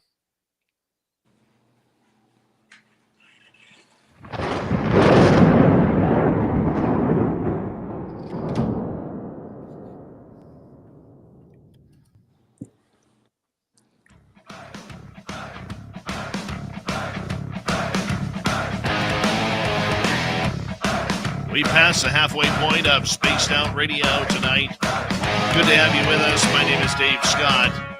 Very much appreciate earning your listening ears. Want to remind you that if you missed portions of this show or others, check out our free archives at youtube.com/Spaced Out Radio. Do old Davey the favor, hit that subscribe button. Our website is spacedoutradio.com. We have a plethora of features for you. Rock out to Bumblefoot, read the news wire. Check out our swag as well. Follow us on Twitter at Spaced Out Radio, Instagram at Spaced Out Radio Show, and on TikTok at Spaced Out Radio. The Merle Next Door is back for Ghosts of the Great White North. Our main man, Merle, talks paranormal each and every month here on The Big Show. And he is from Vancouver, British Columbia, part of the Paranormal Road Trippers. And for the final time tonight, we introduce our special guest. Author Craig Owens, Haunted by History, separating the facts and legends of 8 historic hotels and inns in Southern California. You can get the book right now on Amazon. Merle, Craig, welcome back. thank you, Dave. Thank you. Thank you. It's been a pleasure. And I know we're on the last half hour. I just want to say it's been a great pleasure just visiting with you guys and getting to know you as well. I really want to have you back. There's so much more I want to talk about with you. Fire away, Merle. That's why we're here. Absolutely. So I got a question sent to me from a listener. She's asking, what is the darkest story you've stumbled upon? Darkest story with darkest haunting? Not including Skid Row, because that's a whole story right there. Yeah, I think I covered some of the darkest stories are like the actual serial killer murders in the Barclay. I think I don't think it gets any darker than that, but I've had some paranormal experiences that I would say might be a little bit on the dark side at times, or have heard or have suspected that it's a little bit on the dark side. There are some locations that I'll name 2 locations where I felt that I've always found myself kind of wondering if there is something a little bit darker than usual there. One is the Glen Tavern Inn, which is in Santa Paula. That's the one where, you probably read in the news where Sharon Osbourne went to the hospital. Now, I don't want to comment on that because I wasn't there, but I have been there at times where I felt that there was something that was a little confusing to me. That was dark. I'll give you an example. I hope I don't use up all my time with this particular story, but Brandon's actually part of this story, and I like to tell it. When my book first came out, I rented the lobby of the Glen Tavern to do a book presentation. Brandon had his own television show that he was working on. And I said, look, let's just, be my guest and let's just do a double thing together. I'll do my little presentation, then I'll turn it over to you and you can do your presentation. And I reached out to Brandon because Brandon used to live at the Glen Tavern Inn, and he had some stories, where he knew of some deaths on that property that didn't make the news when he lived there. So we were getting ready to set up, and just about everything that possibly could go wrong was going wrong from a technical standpoint. We kept switching out computers, and every computer was breaking down. And we're talking Mac, we're talking Windows, and none of it was making a lot of sense. where suddenly we have to like update every single computer, I finally got my presentation going first. So while Brandon's trying to get his wired, I do my 45-minute presentation, but I'm hearing these little beeps, constantly going off, going off, going off. And so after about 45 minutes, I wander over to the Brandon's still not ready. He's still dealing with glitches and electrical problems. I wander over to the front desk, and the general manager is literally manning the circuit board where the alarms. And from the moment I started my presentation, every alarm on that wall from different floors were sounding off. And so he had to keep writing it. And he told me, he said, it started as soon as you began. And he said, I won't be able to do dinner, with you guys afterwards. It's like, I have to stay here and do it. I tried calling the security person, the alarm security person. They won't be able to come out until tomorrow. I've just got to man this. So I went, okay. Meanwhile, Brandon's still having problems. So I just start wandering around the crowd and just asking questions. And I'm just totally improvising, and just doing one-on-one. And I'm going through the crowd, and I see someone sitting in a chair facing away from me, from where I am in the lobby. Everyone else has got their chairs turned, to where the table was. There's this one chair that was never turned, and there's a man sitting there. And I started wandering close to him and to this man sitting in the chair. And I swear, at one point, the man turned to me, and it was someone that I really dreaded, did not want to go to this presentation. Is a guy that I had fired, that had been part of my paranormal team. And I was always kind of worried that he would just try to show up at one of my events. I could swore it was him. And because it looked like him, and I was probably about 5-6 feet away from this person. And I did amazing. I just kept my composure, ignored him, and just acted like I didn't know who he was, and I kept doing my thing. Finally, Brandon gets his presentation done, and he's able to do it for the next 30 minutes, whatever. Meanwhile, the alarms are still going like crazy. So I'm just standing right by while Brandon's doing his presentation. I am kind of shaken because I had seen this guy who crashed my event, or at least I thought I saw him, and these alarm buttons are continuing to go off. As soon as Brandon, and I mean the second Brandon finished his presentation, the alarms stopped. Throughout the whole building. And when I turned around to look at that guy, because I was going to confront him, there was no man. Wow. Damn. So what was going on?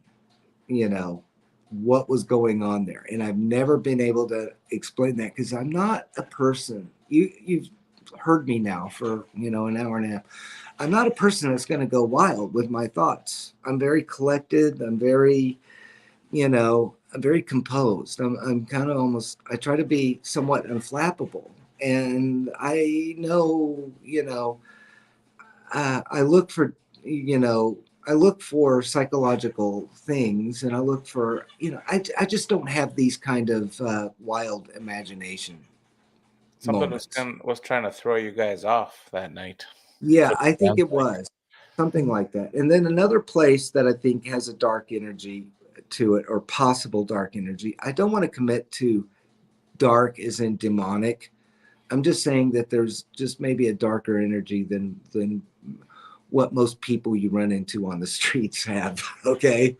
And that's the Aztec Hotel in Monrovia, California. And it's always just been a hard luck hotel. Right now, there's a lot of it. There have been a group that came in and just kind of made up stuff about it, saying that it was mob owned. I'm the historian. I'm pretty much the only historian of the Aztec, and it was never mob owned. They did have mobsters that would work there because it was a racing and betting clientele that would come to this hotel from Santa Anita Park, which was a famous racehorse racing venue. And this would be 30s through the 60s, 70s. You know, there'd be bookies and racing people that would come to the hotel and party. You know. So there would be an underworld presence, but to go around and say that it was mob owned is a great exaggeration. There's a basement there that long rumored to be a speakeasy. And while I've never found any evidence that a speakeasy literally existed in that basement, I did find through an EVP that suggests that something, a speakeasy might very well have been there. Certainly illegal gambling games, perhaps. One of the best EVPs I caught was a real deep voice. And it literally said one set of deuces, really loud. And once you hear the CVP, you can't unhear it. You know, that's what you'll hear. I don't play poker. None of the people I was with played poker. I had to look up what that phrase was to even know that it was a poker hand. But this totally backs up these stories about illegal card games going on in that basement. Caught women's voices down there when there weren't any women with us, no females with us in the investigation. There's a dark energy there. I can't quite put my finger on it. But yeah, those are a couple of places that come to mind. I hope that answers the question. Absolutely. You have another one? I want to ask you this because we haven't really asked you this tonight. Do you consider yourself a ghost hunter or a historian? Oh, that's a really good question. It just kind of depends on the mood I'm in, really. I would say that I try to distinguish between paranormal investigator and paranormal researcher. There are few paranormal researchers out there, very few. There's a lot of paranormal investigators, and so much so that I get embarrassed because the investigators don't really investigate. You know, it's more like paranormal looky-loos, you know, rather than like, you know, really looking into it. I'm always there to help people that are genuinely curious and want to get closer to the truth, not the ones that just want to sell something, or you know, they just want to go with a narrative that they read or heard all for years, and you know, they want Marilyn Monroe to haunt the Roosevelt. They want, you know, this and that. They want demons in the Cecil. They want all of this stuff, and you try to take that away from them, and they get mad. Well, these are real paranormal investigators, you know. So I'm trying to answer your question more directly. I guess I see myself more as a song and dance man. You know, when people used to ask me that question, my answer used to be, I am Ringo. I play the drums. Stealing that. That's about my best way to explain it. Is I just do what I do.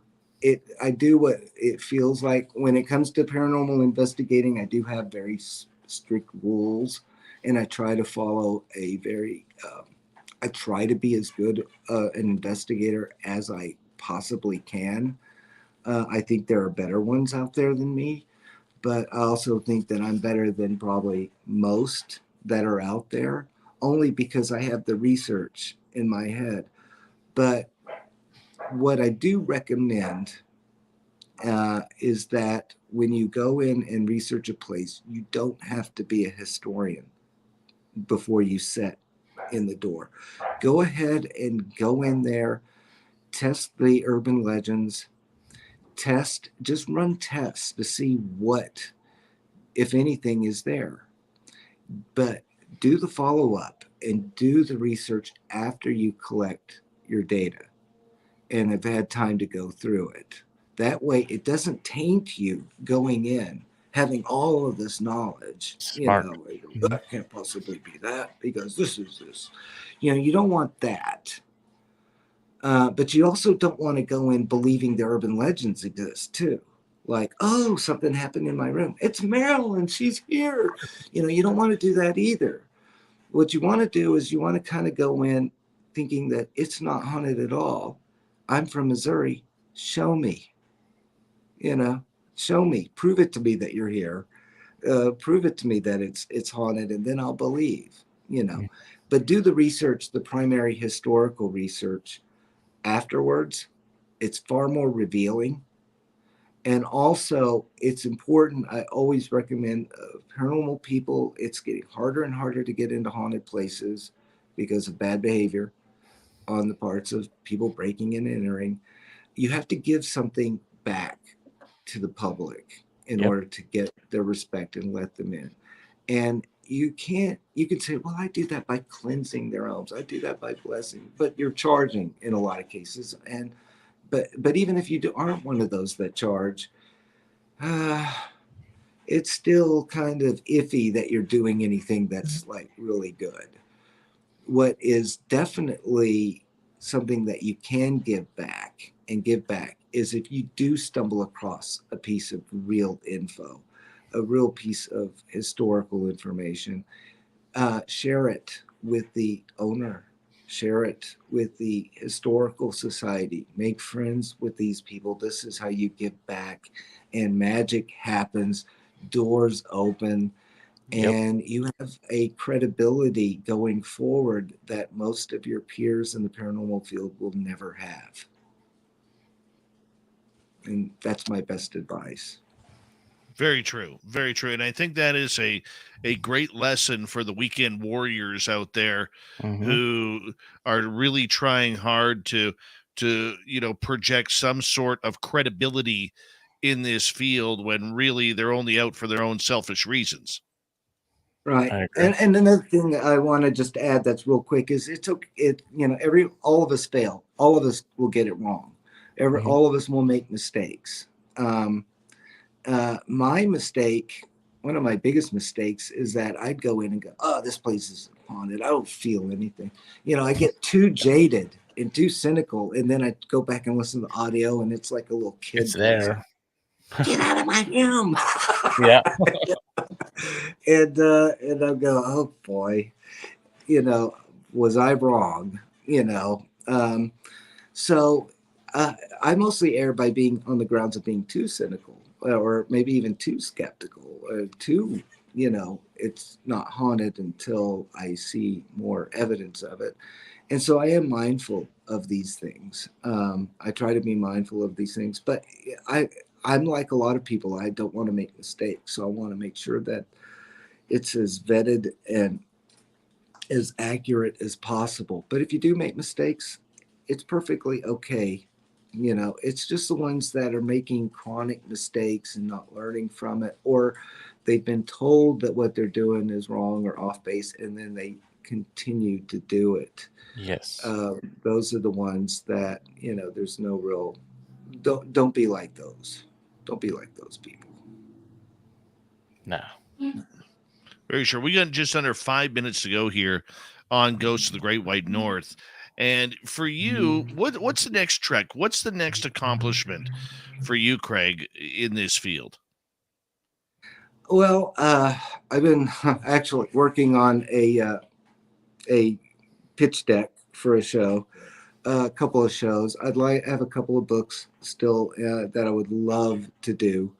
Possible film projects that I would love to do. I've never actually worked on a pitch deck. I get pitched and I'd join other people's projects, but not so much. I am in talks about being a behind the scenes researcher for a paranormal show. That might happen this year. I'm certainly open to it and looking forward to it. Meanwhile, I've been threatening to start a podcast, a Haunted by History podcast, for years now. Do it. And I think I'm getting closer and closer. Again, it ties back to what I just said earlier. I'm so want to get it right so badly. And what I have to do is I have to kind of be like, it's like Captain Ahab and Moby Dick. Someone's going to have to pull me and say, stop it, you're going too far with the research, stop it, pull back. Just give them something. You don't have to, because a historian's work is never done. No matter how much you think you know a property, there's going to be something that you don't know that'll pop up, And so I want to just, connect the dots correctly, but I do need to get that podcast up. I need to share. I have so much information, and hopefully, fingers crossed, I'll get back to doing photo shoots in haunted rooms, because it is an incredibly effective way for stirring up paranormal activity. It's the single best technique that I've ever come across that works consistently. And by the way, it's called the theory. It's called the theory of familiarization, if you want to look that up. I stumbled on it accidentally, but it actually is a paranormal ghost hunting technique that's been around for years. And it's just creating an environment that's familiar to what maybe an intelligent energy in the room is. Might get confused. It's almost like playing a psychological game with the ghosts, where you provide a setting, provide noises, reenact something from an event that was supposed to have happened there, and see if it confuses them confuses this intelligent energy into coming forward and either letting itself know or even trying to interact with what is going on at the moment. And so that's called the theory of familiarization. I'd love to get back into that more as a paranormal investigator. And if the place isn't haunted, I come out with great photos. So it's a win-win situation, Awesome. We got just under 90 seconds here to go before we got to go to break at the top of the hour here. Craig, do us a favor. Tell everybody where they can find your book and find more information about you. Yes. Well, you can find me. I go by Bizarre Los Angeles. You can find me on Instagram, bizarre_Los_Angeles. And it's bizarre spelled as in weird, not the shopping bazaar. You can also find me online at bizarrela.com. My mom famously said, "Who is Bizarrella?" And I thought, I'm going to take a model one of these days, and she's going to be, there's Vampirella. I'm going to have a Bizarrella. But it's actually just bizarrela.com. And so you can find me on there. And you can find me on Facebook under Bizarre Los Angeles as well. You can buy the book on Amazon. You can find my shop on Etsy. I think it's called Haunted by History is the name of the shop. So I have a couple of names that I actually go by. So those are your best bets. Otherwise, you can just call your bookstore and see if they can order it through me, or just keep an eye out, on eBay or something for a used. Right on. Used book. Right on. Merle, my man, thank you for another great edition of Ghosts of the Great White North. Our man Merle from the Paranormal Road Trippers in Vancouver. Coming up next, we're going to head to the swamp, then to the stars with little Timmy Senor and the UFO report. We'll be back with more Spaced Out Radio right after this.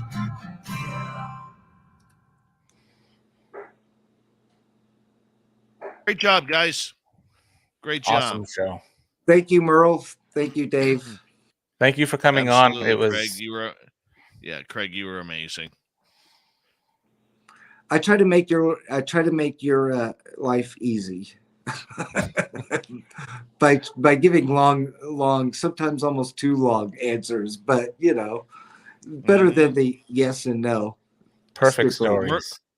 Merle, did you enjoy your nicknames tonight? Oh, you're going wrong. You're going hard with the nicknames. Appreciated. Excellent. Excellent. All right, gentlemen, we will let you go. We're going to get ready for hour number 3 here. And Craig, great meeting you. Great chatting with you. That was a lot of fun. Thanks, Thank Craig. you. Thank you both. And I hope to chat with you again in the near future. Absolutely. Absolutely. You wear a fedora on this show anytime. Well, that's kind of became my thing. It was a marketing thing by some producers that signed me to a contract, and they said, "Why don't you do that?" And I said, "Okay." So I was under contract for about a year.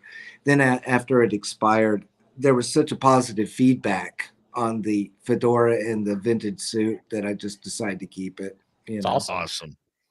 Awesome. So- All right, gents, I will let you guys go, and we'll talk with you soon, guys. Good night. Okay. All right. Later. Thank you. Later. Ciao. Merle, great show, buddy. That's Thank a you. strong show. Absolutely. Strongest one All of right, guys. 2023. Okay, bye. Later. All right, there they go. I'm just going to quickly run out of the studio for a quick second. All right, Gong Show, patrol the chat room, will you? Be right back.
right. We got about a minute left here.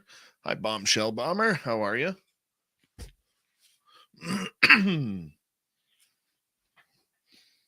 You guys merled it up pretty damn good on there in the chat room tonight. You really did.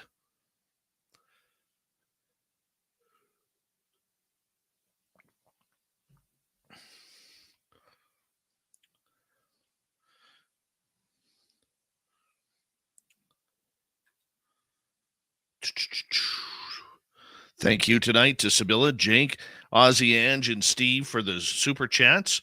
Hi, Tim Mothman. How are you? Bob Davis, good to see you. And don't forget, we want to see you all in Vegas. Check the ticker right here. You're going to be getting a letter from us soon via email, and it's going to start getting you ready for some tickets and everything along those lines. And here we go. Hour number 3. Let's do this.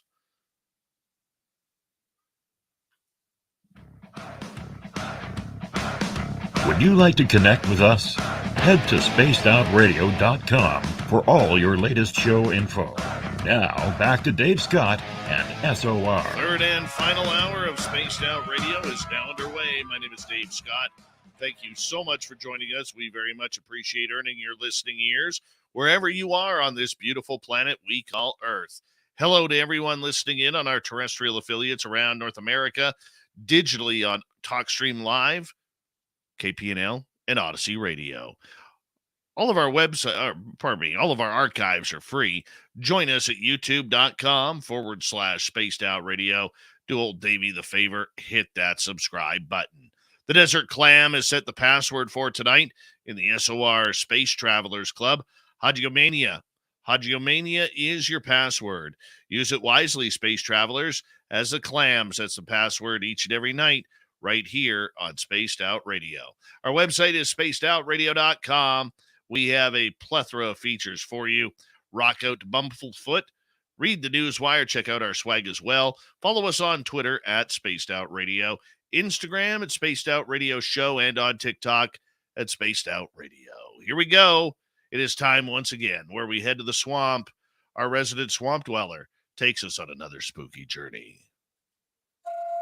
Hi, Spaced Out Radio listeners. This is Swamp Dweller. It's time for your nightly dose of spookiness on the show. If you have an interesting encounter or a spooky story that you would like to share, be sure to submit them in at swampdweller.net. You can also find our YouTube channel at youtube.com/swampdwellerreads. Now, let's chill out, relax, and together, let's enter the swamp. For a while now, ever since I was a kid, I've been fascinated with Point Pleasant, West Virginia. My dad used to tell me stories of the Mothman and how it terrorized the small town back in the 60s. It's because of his stories I started doing research on other cryptids and urban legends, like skinwalkers, wendigos, the Jersey Devil, and many others. Point Pleasant was the closest town to me, so I made it a goal to drive down there for a weekend on the 53rd anniversary of the first Mothman sighting. On Friday, November 15th, I picked up my stepbrother and stepsister, and we headed down to West Virginia. They were both skeptics. They didn't care about the legend. I honestly don't know why they even wanted to go in the first place. We made it to the small town around 3 p.m. and checked into the Low Hotel. A couple of hours after going into the Mothman Museum and checking out the other small shops, my two friends, Katie and Joanna, made it down for the weekend trip as well. We all met at the Mothman restaurant where some locals knew we were from out of town and enjoyed us talking about the small town. One of them asked, "You folks go check out the TNT area yet?" I responded with, "Not yet, but it's on our to-do list." This is when our group thought it would be a great idea to go there at nighttime and head to the area where Mothman was sighted by the two young couples, Roger and Linda Scarberry, and Steve and Mary Mallet. We bought lights and headlamps and headed to the area at around 8:45 p.m. We approached a gate that was blocked off so no vehicles could pass by and decided to get out of the car and walk into the wooded area. It was really dark out and all we had to guide our way was our lights we brought and my GPS leading us to one of the bunkers. We made it to an opening in the forest where I believe the factory's building once stood before getting demolished. It was at this time my stepsister and Joanna saw a pair of eyes staring at us from the woods. Whatever it was turned around and walked back into the forest. They assumed it was a big animal, and for our safety, we headed back to the car. As we passed the gate, I noticed it could be lifted with 2 people, and we decided to open it and head in with my car.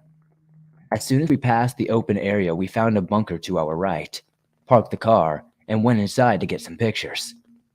Our one friend was beginning to get a little too uncomfortable, so for her sake, I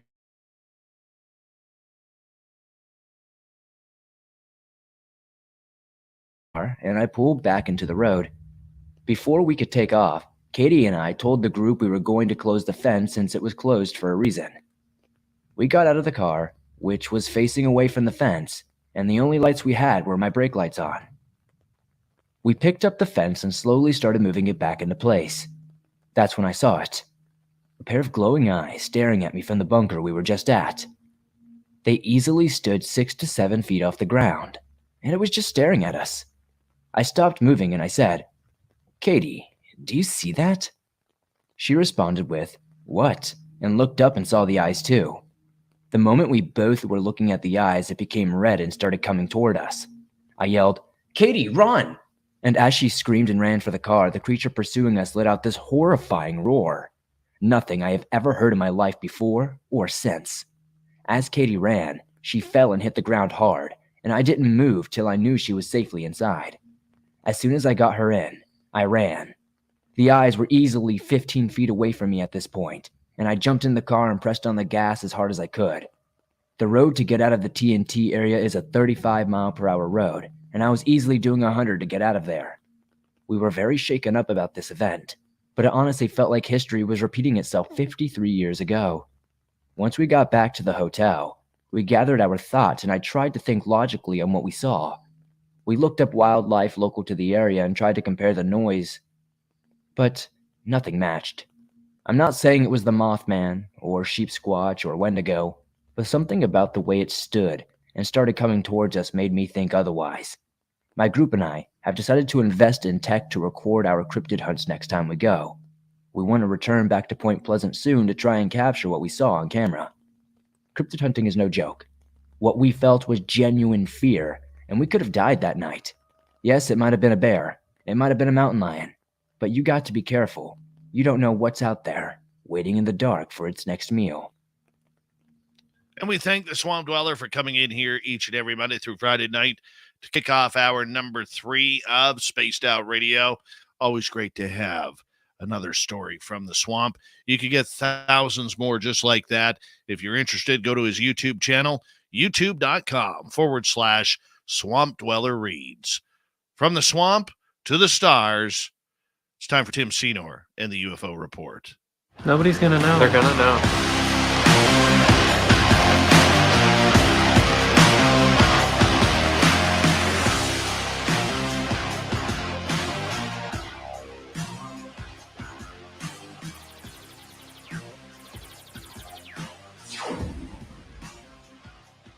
Yes, it's time for little Timmy Cedar, our resident Timbit, to come on in here with the UFO Report. And man, you know what's happening here? We're going to have a good time tonight with you, Tim. How you doing, buddy? I'm doing fantastic. Thanks a lot for asking, buddy. It's been good weather around here, so I've had a chance to get out with my gear and look for UFO again, which is nice, getting back to my roots. It's fun. Nice. We got snow today. Oh, yes, I'm very happy about that. Cool. Very you were happy hoping about for that. Yeah. Well, you know what? I figure probably need another 2-3 feet of snow in order for the fire season to be kind of calmer around here, because I don't like breathing in forest fire smoke in the summer. It's kind of gross. Yeah. Get all the weather that you can so you can collect a bunch of H2O, right? To put out those fires. That's great. Absolutely. It's been a busy day in the UFO world. And, you know, a couple of nights ago when you were on, we had to bring in a real grotesque type story where a UFO group called UAPX had hired someone who had a criminal profile, let's just say, that landed him on a sex offenders registry for the rest of his life. And the good news is it looks like UAPX has come to their senses and stopped doing business with this guy. And this is kind of breaking this evening. And you know what? I've talked to a lot of people over the last 48 hours about this, Tim. And, a lot of people, especially on Twitter, and Twitter at the best of times can be a very ugly, ugly place. And here we go with this new update that UAPX has cut ties with a gentleman who had a criminal record for a horrific crime against a 15-year-old girl. And you know what? There is no place in ufology for that type of behavior or to associate with that type of behavior. Hey, I am all for people who have been convicted. They've done their time and getting a second chance. But for me in life, there is no remorse for anybody who harms a child at any way, shape, or form. And I'm glad that we can update that UAPX has cut off ties. I know they were taking an absolute punch to the face from many people in the social media realm, especially on Twitter. Some famous people were also ringing in on that, not just UFO people. And you know what? Never mind the UAPX thing, I liked how the community came together on this. I really do. In really sitting there, Tim, and saying, we don't want that. People already think that we're a bunch of tinfoil hat wearing weirdos. We don't want this in our community. We don't need this in our community. And the public did what the public needed to do, which was run this person, okay, who has been convicted. I'll just call him a scumbag. All right. I will. Okay. You can't sue me over calling you a scumbag for what you were convicted of. It's your opinion. And it is my opinion. And I think it's great. I think it's absolutely wonderful. All right. I wish more media outlets and podcasts and YouTube channels would have jumped on the bandwagon with this. Okay, would have jumped on it. And I realize that it's a touchy subject. And we do have to, say this person was not a member of the UAPX group. He was somebody in a technological company that they were doing business with on the side. But finding out today that, they received a lot of pressure from groups like the SCU, which is the Scientific Coalition of UAP Studies, and they received a lot of public criticism that they did the right thing. Gary Voorhees and his group did the right thing and ended their relationship with this person really before it began. And you know what? There's been a lot of passionate people out there, like Dave Altman especially, who, and for people who don't know Dave Altman, one of his best friends is Corey Feldman, the actor from Lost Boys and Stand By Me. And, I think he was like in every second 80s movie that came out. Yeah. But he had, this is a gentleman who went through hell and back as a child actor and came out with it a few years ago. And Feldman, who is now, I believe, about 51 or 52 years old, he went public with it a few years ago and telling his story to the point where even today he is still getting death threats. He is still getting, threats from people over exposing the uglier side of Hollywood and that gross P word that none of us like to pronounce. Okay. But we don't need it in the UFO community. And for the time being, at least, it seems to be a dead point. What's your thoughts, Tim? Yeah, I think it's very, very important to hit a few important notes here before we finally bury this. And I feel it's important to be clear that this is a bipartisan issue that we should all be agreeing on, whether you're this side or that side, whether you have this podcast or that podcast. We all agree, and I'm pretty sure we all can agree that this is not acceptable, not only in our community, but anywhere. But especially in this community, if we have the power, let's be vocal about our position. And so, also, not just speaking for SCU, there, it was just specific people from SCU, just to be clear, because I know you had mentioned SCU in particular. Um, so it's not the whole organization that came out with any kind of statement whatsoever. It's just certain people that share interest with UAPX in particular. Perhaps I'm going to cut you off right there because I please actually feel have an free. update on that. Excellent. My sources last night told me before our show that the SEU actually was holding emergency meetings in regards to their connections with the UAPX group regarding this, and that they were monitoring it from a behind the scenes view, and they were not condoning this. It was a high concern for their group. I wish they would have come out publicly and said something, but they didn't. But nonetheless, there is an update on that. Right. And again, just to be clear, this is in response to public outrage. UAPX has retracted its support of Michael Joseph Beery, a convicted, by the way, and this isn't speculation. Uh, you know, and I don't, there are two things that he's definitely convicted of in this. So, and that is very much public. And so, in a recent statement, the UAPX president, Gary Voorhees, states that we had no prior knowledge of the situation. And in fact, they still stand by their policy to hire people that are felons, convicted felons, which is not problem. But he says here that they will again look at these again in the future as a case by case situation. So they will review each case as it comes before they decide to get involved in the future, as it looks like.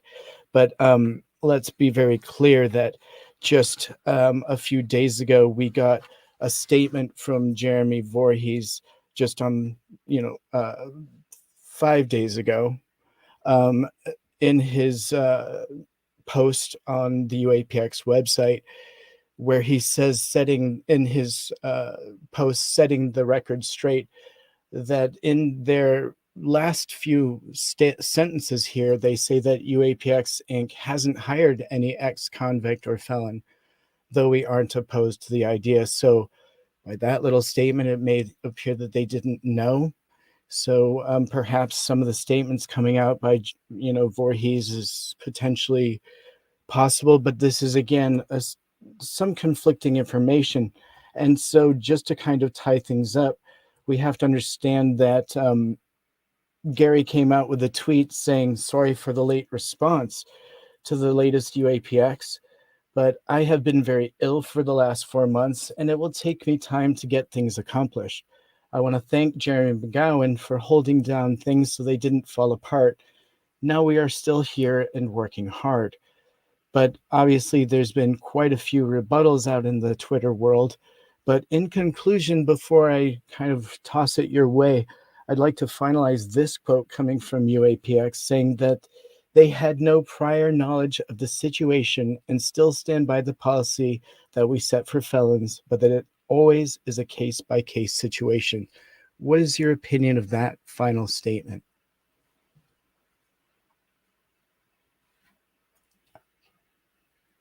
Oh, I have lost my sound. All you have to do Oh, there we is go. Google. It was you. Yeah. All you have to do is use Google. You can check out anybody. Okay. And this guy, literally, the minute you typed in his name, his rap sheet came up. Indeed. Okay. And, I don't feel any remorse for UAPX. What I do feel is that they need to gain a little bit more control of who they associate with. Any group does. It's not just them. This is any group. This includes us as Spaced Out Radio. You have to be diligent on the people you bring in to your organization, especially when you are dealing with topics as controversial as we do. Right? And it goes for any business out there. It doesn't matter whether it's what we do here or UAPX or you own a clothing store or you're opening up a McDonald's. Right? It really doesn't matter. You have to be able to do your due diligence in regards to who you are. And let's also say, you know what, there's a difference, Tim, between, say, a person who is caught for robbery, does time, okay, say does 5 years in prison, comes out and wants a second chance, clean themselves up, they want a second chance. I have no problem with that. No problem whatsoever. Yeah. Okay, they paid their dues. You harm a child, though, in any way, whether it's physically or sexually or whatever it may be, I'm sorry. There is no forgiveness for that. There is no forgiveness for taking the innocence of a child. And I'm sure, being a father of 3 kids and now a grandfather of 1, if somebody harmed one of my children, I would be literally going to jail next. And I think you would as a father, or anybody as a father would. Yeah, I dread, that's every human's worst nightmare, to have to experience something like that with their child, of course. But I just wanted to reverse here just a little bit, because I wanted to point out that the statements don't quite line up, right? And so claiming no prior knowledge doesn't work, because your company just made a statement, publicly with your position on this. And, in there, it was very detailed and specific towards the individual. So the research had been done, and it was something that they'd accepted and moved on with, and was, by the looks of things, hoping probably that it never reached the light of day. That's the way the paper trail makes things appear to look.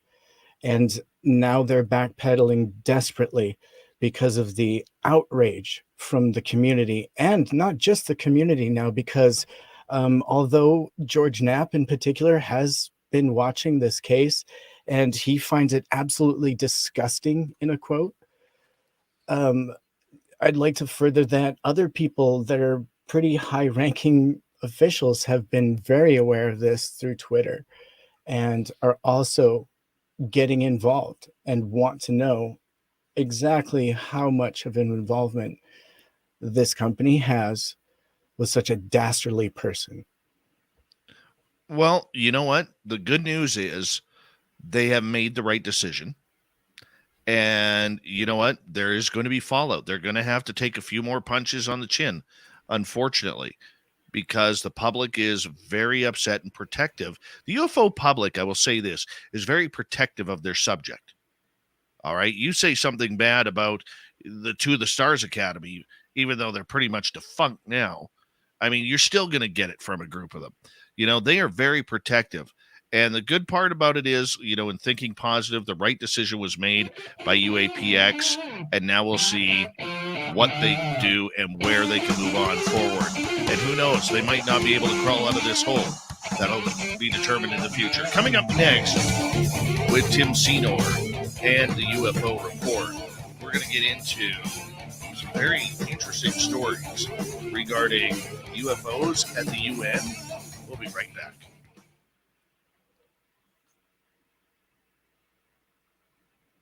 Good.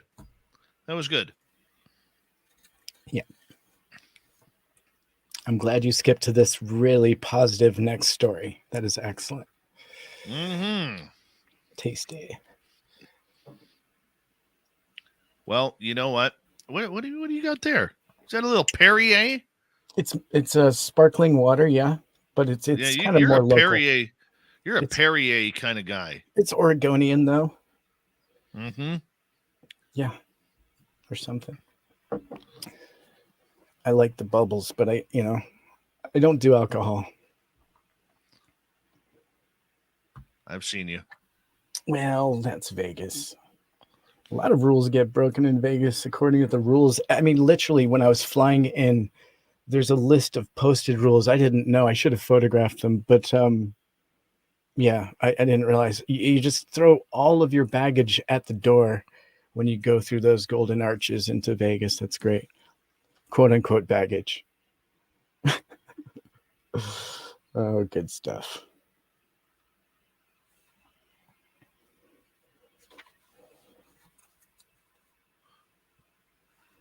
Oh man. You know what? Just talking about that subject makes me want to go for a shower, man. I know we have to, but just makes me want to go for a shower. And brush your teeth and just forget about it. Watch a funny movie with John Candy or something just to get your mind off of it. Or anything.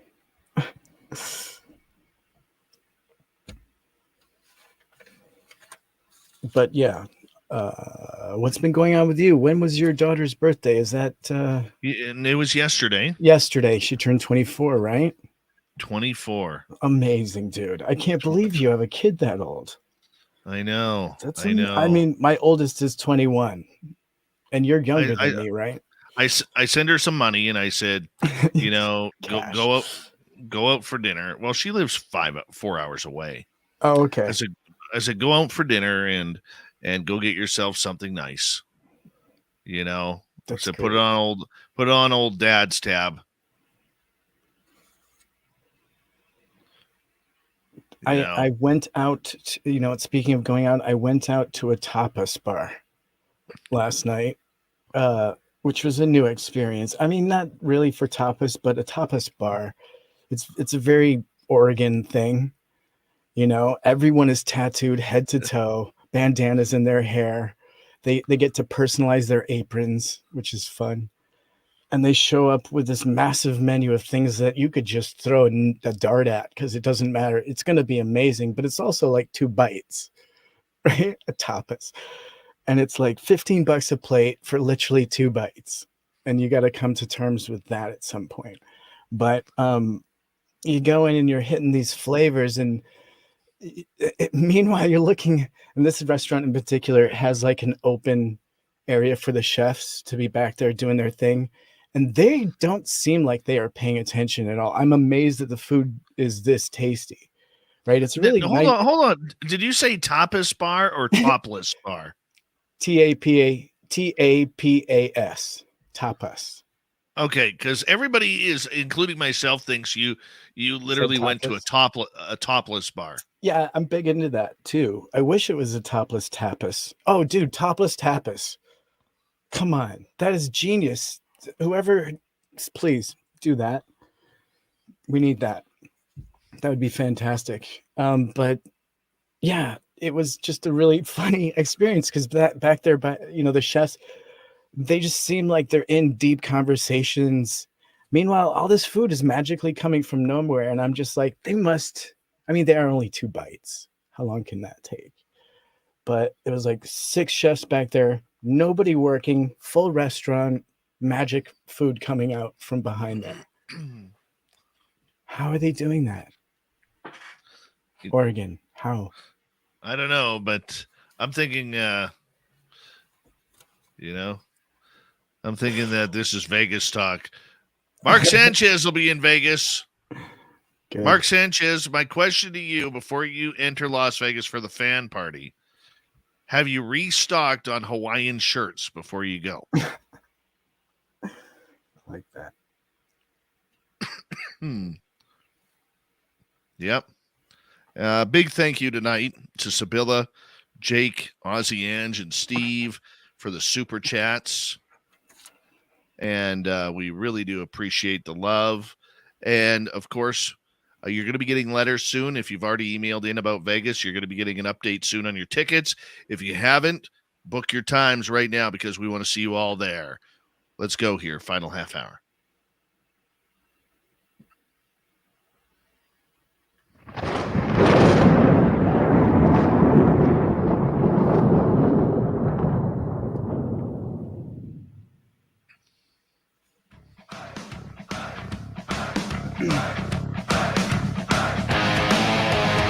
We've rounded third. We're heading for home tonight on Spaced Out Radio. My name is Dave Scott.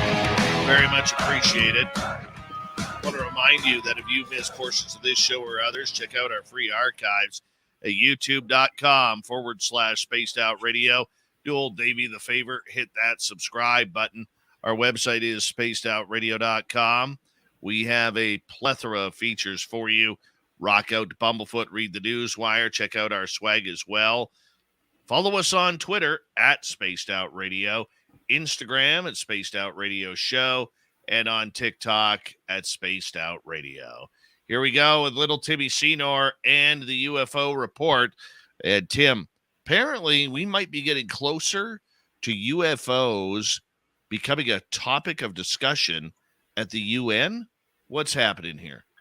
Yeah, as San Marino is reportedly set to make Project Titan decision, according to sources known to Liberation Times, on Monday, 16th of January, 2023, San Marino's parliament is scheduled to discuss and vote on a proposal requesting the UN to create an office tasked with organizing periodic global unidentified anomalous phenomenon conferences. And so, if approved, it will be the first time since 1978 that the topic has been raised for discussion at the UN. In 1978, Grenada's UN UAP initiative, led by its then Prime Minister Sir Eric Gairy, ultimately failed following fierce opposition from the United Kingdom.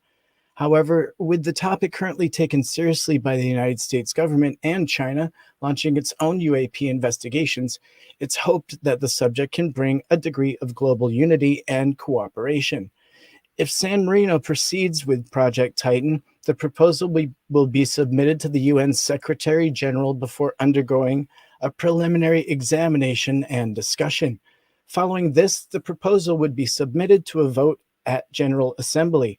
Speaking to Liberation Times, Project Titan's creator and project manager has commented that, as creator of Project Titan, its manager on behalf of ICER and CUN, I sincerely wish San Marino authorities have the vision to approve the country's participation in a project which could bring many positive results to both San Marino and the wider world.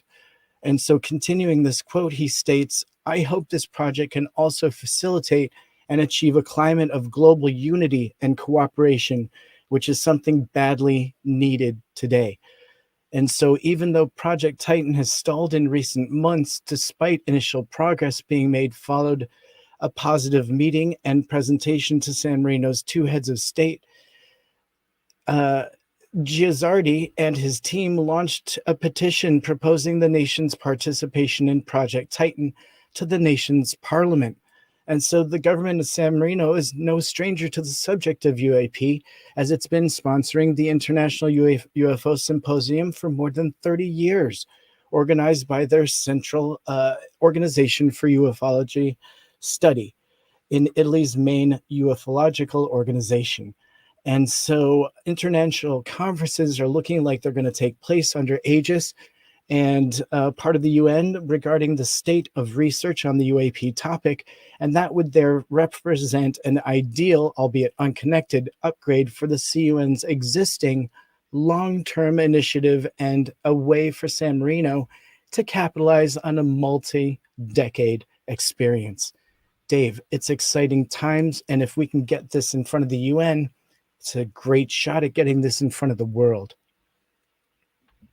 No, and I hope, I really hope that you do believe that that's going to happen. I'm real happy for you. You know, I'm going to be the pessimist here. No, I'm not. I really hope this happens too. I would love to see this conversation really get deep within the UN. But you know what bothers me about it is there's a lot of bad stuff happening right now in the world. Okay, and there's a lot of division. I mean, we have many people may agree with this, many may not, but it just seems like we're on the brink of war everywhere. Everywhere. And it's draining, it's tiring. And you know, between the wars and diseases and everything that's going on, man, some of us just want to live. Some of us just want to live, man. Just let me breathe and let me be free. Let me spread my wings out and go fly with the UFOs, you know? But you know what? I think it would be good conversation. I wonder if we will have an activist come out and say, how dare you deny UFOs? How dare you? Anyways, I don't know. I don't know. How dare you? UFO rights. UFO rights. That's exactly right. Power to the green. You know, but the idea behind it is this: if it does get into the UN, it will explode the conversation around the world. At least we hope. It all depends if the mainstream media decides to do something about it, much like they did when Ronald Reagan gave his speech back in the early 1980s. And let's see if it goes there. How dare you? Let's see how it goes there, right? Sorry, I'd love to be a fly in the wall. I would love to be a fly in the wall in there to hear the temperature of how this topic is handled and how they present it, whether the threat narrative is present there in front of that group or if they're taking a more European approach or a more Canadian approach for that matter. But I'm just curious how it's being presented. I'm sure if the Americans are being represented in that group, that there will be that air of urgency at least. Do you have any thoughts on what before we move on? Well, you know what? I would be very interested to know if those conversations would be much like what we see happening in the US, which are all behind the door conversations. They're not public conversations. So the question is, if it does get to the UN after San Marino, does this topic go in front on camera where every person in every country has the ability to hear it? Or are the Americans, your country, not mine, going to propose that this topic remains behind closed doors and lets a few secrets out and joins other countries from letting a few secrets out? And that's where the conversation stays. Okay. If I'm getting so sick and tired of this behind closed doors crap, I don't have time for it.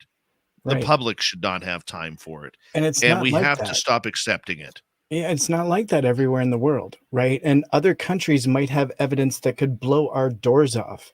And the fact is that perhaps in front of the UN, it's information that can be shared. And of course, I'm just theorizing here on that, but I wouldn't be surprised, let's say, because these countries have been aware of it and kind of more open to it for a lot longer than we have potentially. And also, let's recognize that China will be there, and they have the longest running and largest UFO investigation group with, let's consider them to be pretty well advanced technologically. So they could come with data. We haven't seen anything. They must have something. And who knows? Like I said, it could blow our doors off once we get inside the doors of the UN. Who knows? Well, and trust me, I want to be positive on this one. I do. Let's get that conversation in front of a microphone, in front of a camera, where the rest of the world could see. All right? Yeah. Let's get that conversation going. It needs to. All right, moving on here. Retired CIA officer has testified that Roswell aliens' DNA was found in a human genome. What the heck is this all about? So we're all a little alien? Is that what you're saying? Is that what this guy is saying? That is exactly what this guy is saying. And the recent tweet on retired CIA officer John Ramirez, found by investigative journalist Ross Colhart, has opened up a new channel to discuss the topics that were considered fringe before. And so Coldheart's tweet mentions Ramirez's interview with Martin Willis on his live show, where he revealed the never told before information on the Roswell UFO crash, alien occupants, and their DNA. What only came out after World War II. And so Ramirez discussed an unclassified meeting that he attended about modern human origins, his personal thoughts on the subject, his own personal experiences, and the UFO connection between him and several of his colleagues that led to their careers. And so Ramirez served as CIA Directorate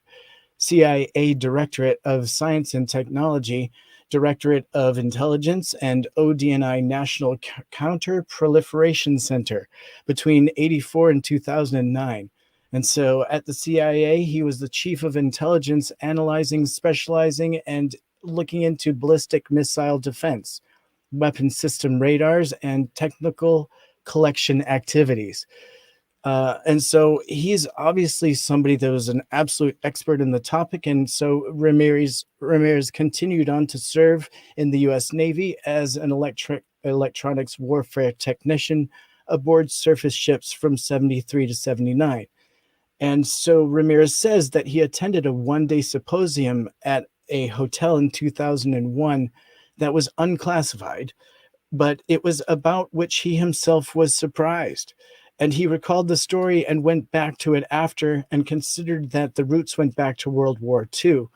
He said that the CIA was interested in the hybridization of humans, and he was told by two top officials, quote, their names have been classified, that they discovered an alien DNA in the human genome. And in a quote, he says, "I give credence to the fact that Roswell actually happened. I believe personally that bodies were recovered, and if these bodies were examined and their DNA was examined, and they know what the alien genome looks like, and they know when they look at humans, and they can identify the same sequences in the human genome." And so I think that he says, I think that was what led to them, that there's a hybridization of humans. And they further said in this one-day symposium that they have not only alien DNA, but enhanced alien DNA. And we know that Roswell happened on July 47, and we believe in Colonel Corso. And if you believe in the eyewitnesses, and if you believe in Roswell's story, then you know that the bodies were recovered. And that's about all it would take for this story to be true. And so, Dave, what are your thoughts? Dig into this, because there's a lot to unpack here. But what are your thoughts about alien DNA being within the human genome since World War II? That's a lot of horny aliens. That's my thoughts. That is a lot of horny aliens. Getting on with the people of Roswell, making sweet love with their, crash site orgies that they're having. Hey, it's a little risque, but whatever turns their boat. You know they're out there. There's definitely a fetishist out there that's totally into aliens, of course. Of course there is. We see about half of them in our chat room on a nightly basis. That's right. Yeah, I'm pointing at you, random guy, right? Alien lover. Hey, damn alien lover. No, but seriously, this is where I have a tough time believing. All right? I really do have a tough time. Now, is it possible that if bodies were found at Roswell, that potentially we share some of the same genomes? Sure, because we don't really know what life was like 5,000 years ago, 3,000 years ago, even 1,000 years ago. We don't know. We don't know what was happening prior to the dinosaurs. We don't know what was happening. If you're a creationist, it's only like 6,200 years. But nonetheless, we don't know. And you can't close the door on it. But I think that opens up a part of the conversation that we are not ready for. All right. I mean, the public isn't even ready to really bounce off the ideas that people are being abducted. Now you want to get into alien genomes inside every human being? It's comments like that where I wonder about a person like John Ramirez, if he is just setting something up in order to make this entire subject look like a farce. Because let's remember, he's very public that he's CIA. Very public about it. All right. Right. So And that's where I question it, man. Yeah, and unfortunately, a lot of the stories that we hold true in ufology have come from sources like this that have anecdotal evidence only, which is really hard. It's really hard. No matter what someone's background is, you don't know what their current motivation is, and even where the original information came from. So let's just assume that perhaps Ramirez believes every single word that he's saying is true, and he probably does. But the information that is sourced to him could absolutely be manipulating him, or Very true. the chain of information, or it could absolutely all be true. And I wanted to kind of unpack a part of it, because if, let's say, we could discover via a blood test that there is an element of enhanced alien DNA in you or me, or someone that claims to be a hybrid, let's consider that we could find that alien DNA in us and prove it. Well, that would be fantastic, because that would lead to some bigger questions. So it is something that is provable and testable. And then that brings in Gary Nolan and people that, you could potentially search out this DNA within the human genome. We're hearing the claim. Let's find some evidence to back it up. Somebody is extremely artistic. That is fantastic. A Timbits with Timbits. Thank you so much. Well, up here in Canada, we have Timbits cereal now. Okay. Do you really? Yeah. Oh, you're blowing my mind. So why our man YJ Overlander in our chat room, he's pretty good with the Photoshop. He put Tim Senor's picture on a box of Timbits cereal, which is titled SOR Vegas Party Mega Pack. Yeah. Oh, it's perfect. Cereal Absolutely is perfect. A favorite food, probably. That and donuts. It's just, yeah. So it's just all Tim. It's great. Cereal. That's why we call you. That's why we call you the Timbits around here, my man. That's why we call you the Timbits. Quickly here, we only got a couple of minutes left. Let's get into underwater UFOs. Cool. We got about 3.5 minutes. All right, I'll make it as quick as possible. So Bob Fish told another great story here recently, talking about filming high-speed UFOs going underwater in the Atlantic Ocean. And so I'm going to jet down here through this story to get to the good part, because this is concerning leaked emails that may provide new insight into UFOs. Bob Fish is connected with emails connected to Podesta. And so back in March 5th of 2015, part of this leaked email were blurry photos, including crop circles and statements from witnesses alone that would not be enough to confirm the existence of UFOs, but were, however, fairly credible and interesting. And so in this most recent information, he claims that the federal government had been collecting data on UFOs since the early 1970s using the Defense Support Program, or DSP satellites. And so in his next email to Podesta, he shared an incident that happened with him in El Segundo, a city in California. After Project Blue Book was shut down, Fish met with USAF official who worked on the program, and he told Fish that there were times when they were diverted from their missions to track UFOs off the east coast of Florida. And further, he stated that in his claim that the UFOs had landed and had a landing and takeoff spot in the ocean east of Miami, north of Bermuda. He also claimed that there was a specific electronic signature or frequency emanating from them when they were going into or coming out of the water, so they were easy to track. On several occasions, they filmed the UFO as it transitioned from water to air, or vice versa. Bob Fish, kind of controversial. Podesta email leaks. I don't know. What do you think of this UFO going in and out of the water? And there might be photos? Dave. Look, I think there is photos. I think there's a lot more. I mean, these submarines that the United States have, I mean, these things can pick up, a nickel dropping into the ocean. You know what I'm saying? I mean, they are that sophisticated. And when you get something that's cruising, I mean, some of the reports that have been heard that, I mean, these things are going at hundreds of miles of an hour underneath water. There is nothing there. If you believe the reports, there is nothing on this planet that can travel at hundreds of miles an hour underneath water. Water's too thick. It's too hard.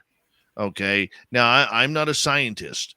Let's face that. I am not a scientist whatsoever. But if these UFOs are hiding underwater, what a great place. What a great place. And they would know that they could travel around pretty much undetected anywhere. It's just phenomenal. Our own Absolutely Bob McGuire. phenomenal. Didn't Science Bob McGuire have an experience while he was on board a sub? Yes. Yeah. I Absolutely. mean, there's definitely something under there. Will we ever see the photos? Probably not. Probably not. Much like NASA giving us real photos instead of scrubbed ones of space. Tim, thank you so much for another great UFO report. Absolutely appreciate you, buddy. Absolutely appreciate you. Thank you to Swamp Dweller for coming on in with another spooky story, and our man Merle bringing in Craig Owens to talk about some hauntings in SoCal's hotels and inns. What a great show for what we did tonight. What a great show. Just a power show of information. That's what we do. That's what we do. And that's why we love being here each and every night for every one of you. I hope you all had a good time. And we'll be back tomorrow night once again for another message from the weird. We got Mr. Ron Bumblefoot Thal rocking in the background with Little Brother is watching. Bumblefoot is the official music at Spaced Out Radio, rocking us in and out of every single show. Get your horns up for the guitar god himself. Special thanks to everybody listening in at home, at work, in your cars, wherever you may be. Thank you to everyone in our chat rooms tonight. YouTube, Twitch, LGAP, Spreaker, Facebook, LinkedIn, the Space Travelers Club, and on Twitter at hashtag Spaced Out Radio.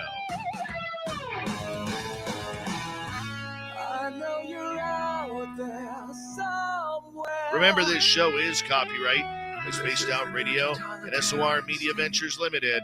Thank you so much for choosing to share your evening with us, because together, my friends, we're watching.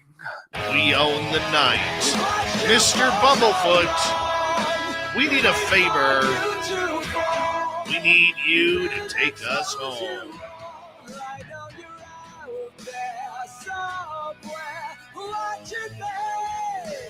Yes, the Woo train has docked for the night. But soon, my friends, we shall ride again. Your seats are always available. Your tickets never expire. And if you want to bring a friend, we got room for them too. Right beside Random Guy. Good night.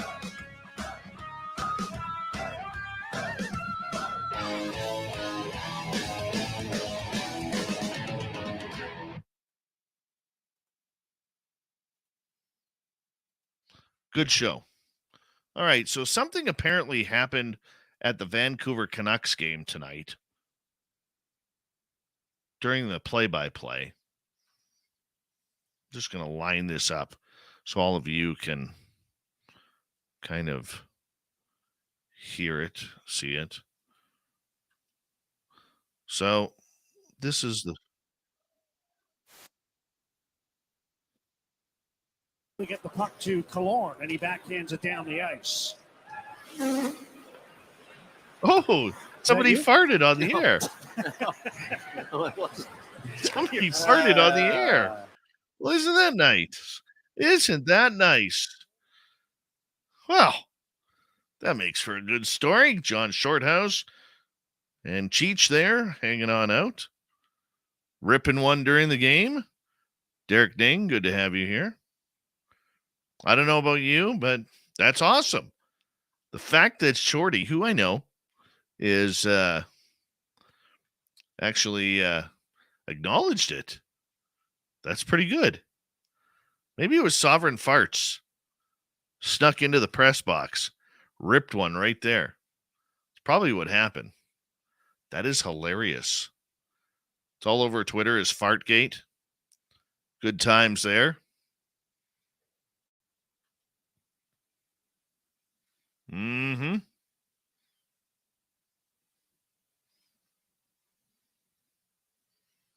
I'm going to take these off. I don't need those anymore.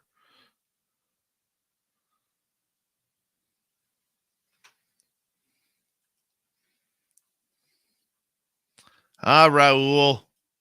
We don't do anything right for you anyways. So that's okay. That's all right.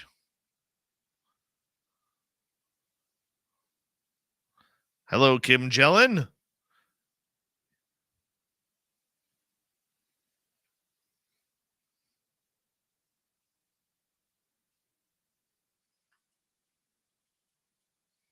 Get rid of some of these windows that I got open.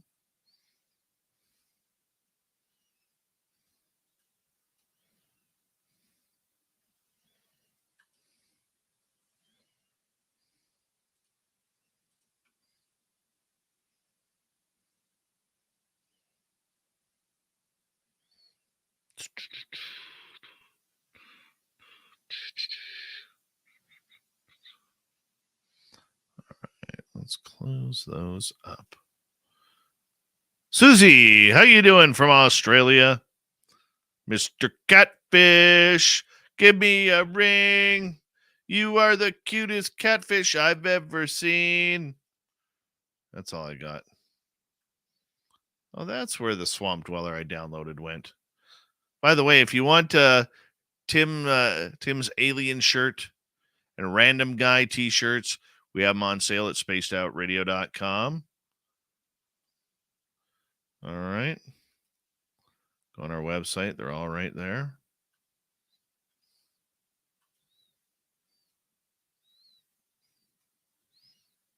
Anybody else have scary visions of Doug Shelby walking around the Golden Nugget pool, going down the slide that goes in between the Shark Tank, wearing a thong?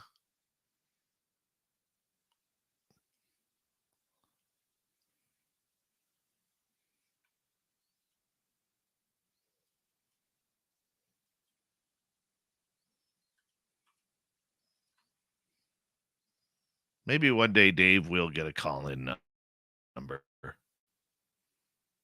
Once I have a producer. Let us grow first. Let us grow. Let us grow.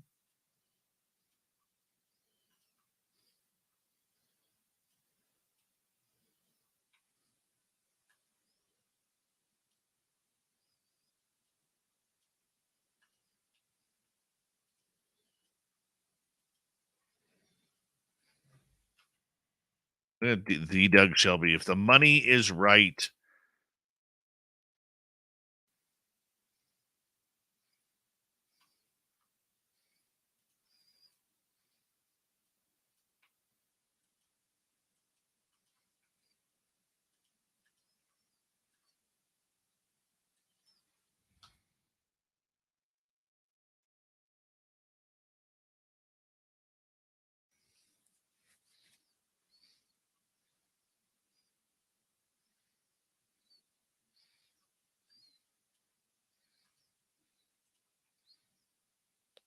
Random guy, random guy. He's a weirdo, that random guy.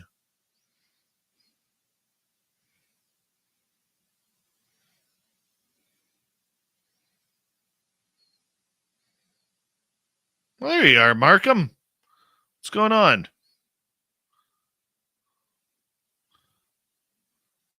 Now, people, Eric Markham there has literally been a fan of this show since a year and a half. And he's been busy. He got lost for a few years, but he found his way home finally. So make sure you make him nice and comfortable in the chat room. We got to convince him to be a regular again. And then we're not just talking on his bathroom cycles being regular.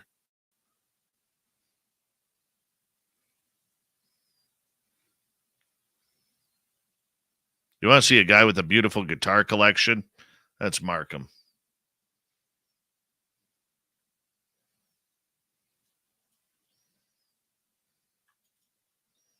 Oh, stop. I don't need you.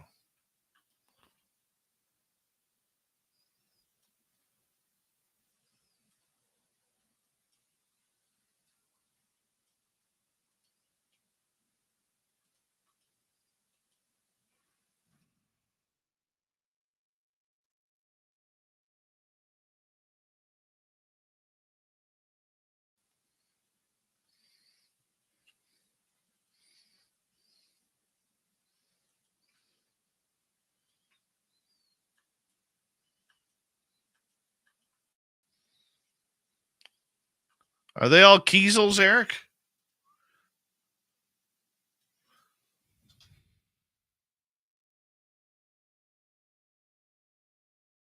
Any questions? Fire some questions my way. I'm doing some editing here. What are the questions that ye have? Ye. I think we need to bring back the old ye.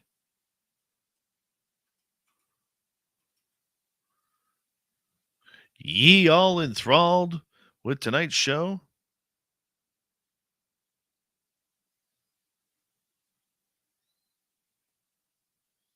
Markham, you got to become friends with Les Paul Holland around here. Should see his collection.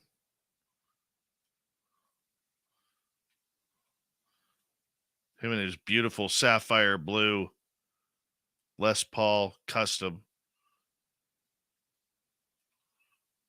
Maybe it's a standard. I'm not sure. Oh, that's sapphire blue. My favorite Les Paul in the world.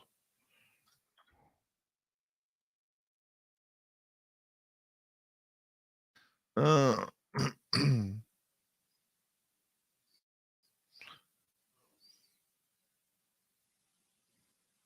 you're a cheap, nasty, old, salty ex-hockey player, the money is always right. Exactly, Raz. Or Raz. Exactly. I'm part of the 98% that didn't make it. Ye. Not used enough.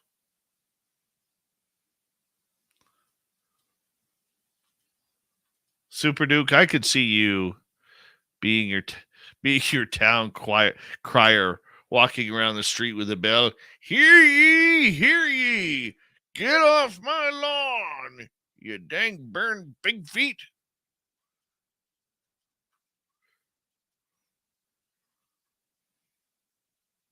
I'm hungry.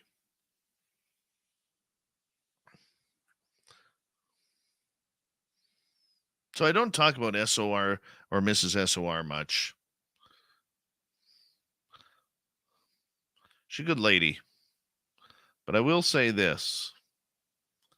God did not bless her with cooking skills. I think literally,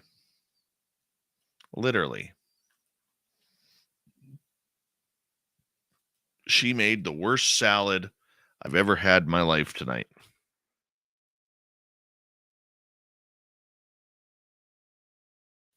Worst salad ever.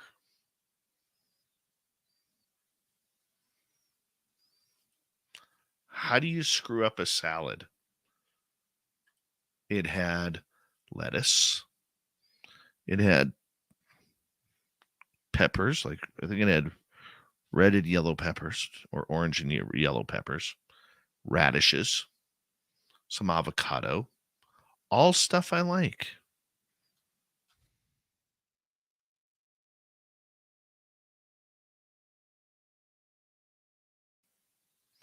And then she made some dressing.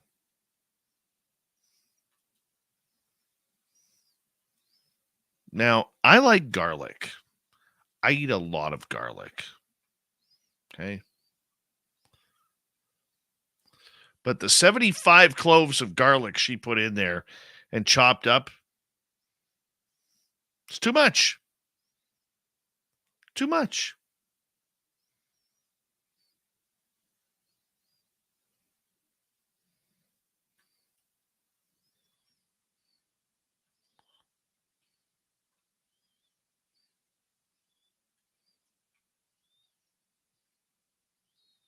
All I can taste is garlic right now. I had a garlic salad. That's what I did for dinner. Hot wings.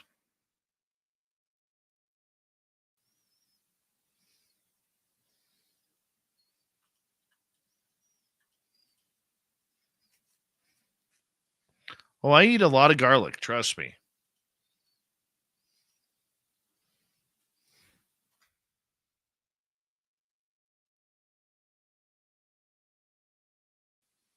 But honestly, it was the worst salad I've ever had. I did not tell her that. I did not tell her that. She actually, after she tried it, she was like, oh my God, I'm sorry. This didn't work. And I said, Mrs. SOR, we've had talks about you trying to be creative in the kitchen before. And how many times have we failed? Said, you're in the Hall of Fame. Bad recipes. Yeah, little dude still in hockey, year 4.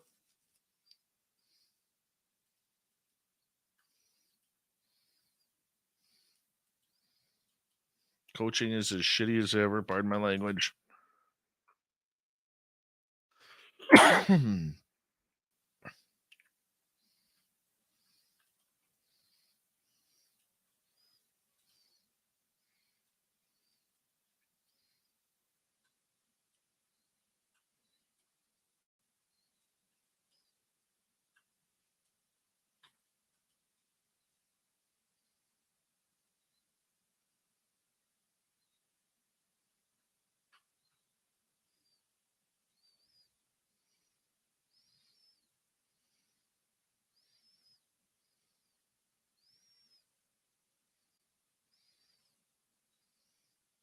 Hello, Stephanie Jackson. Yes, I have garlic breath. I have the garlic burps.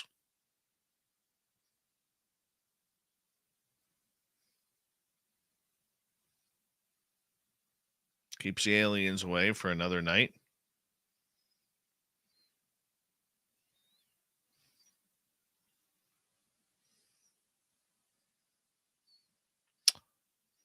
By the way, if you have any good flatulence jokes, please point them towards Raul Julia in the chat room.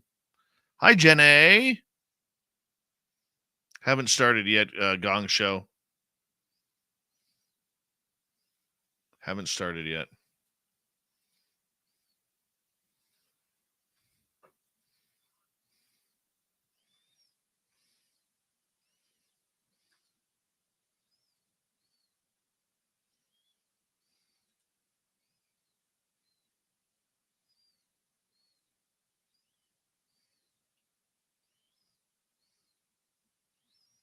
Let's see what we got here.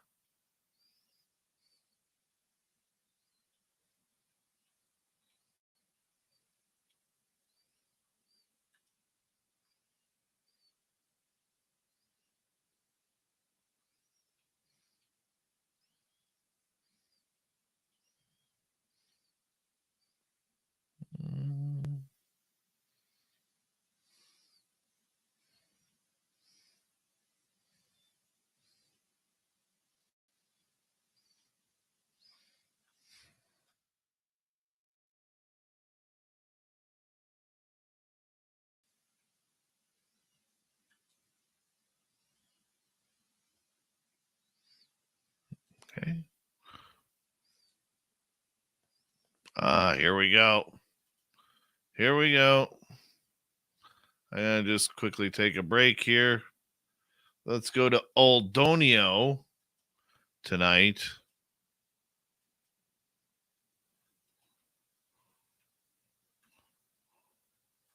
Look at this. Beautiful. Look at all the giraffes and the kudu hanging on out. Or antelope, whatever the hell those things are.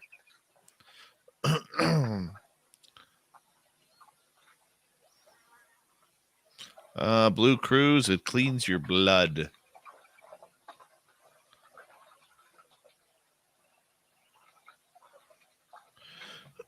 Be right back.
All right. Got that taken care of. That's such a good picture. Such a good picture. Okay. Take these. Move these files over here.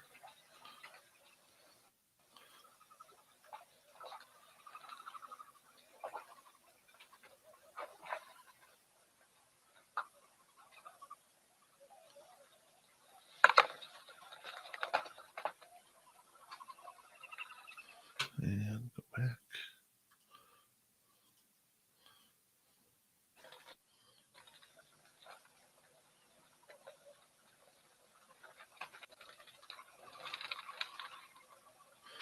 Come here.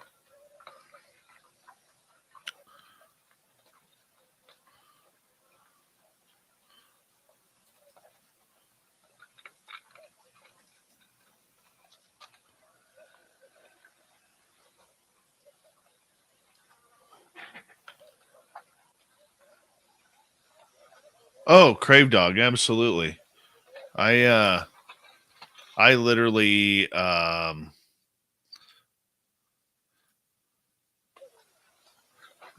teach my kid as much hockey as I can.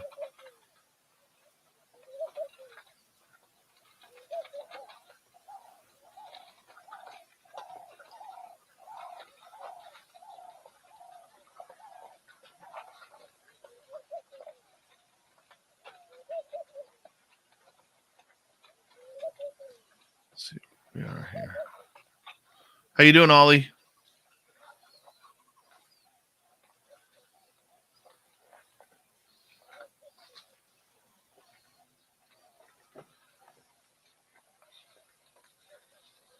Doubleday Clemens. Wow. $23 on a fart sound.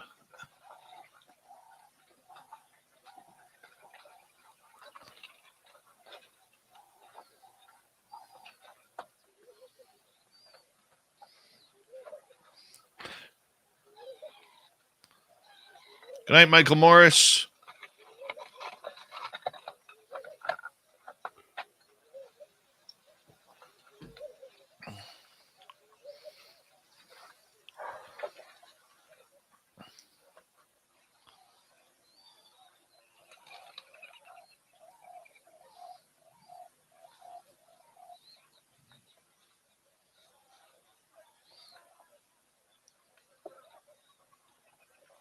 Raul, what do you have against farting, man? Or do you fluff? Just be honest.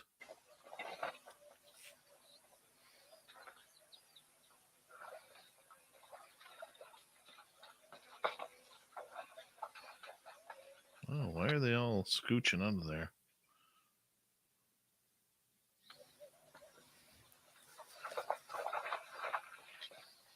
Something spooked them.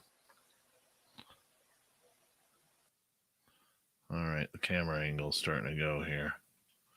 All right, let's get out of here. Let's go look for another channel.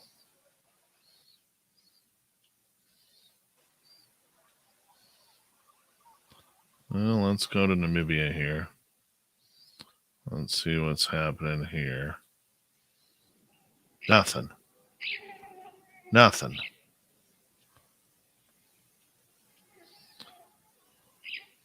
What's happening in Kalahari here? Nothing. Let's go to Rosie's pen. Maybe our hippopotamus is back.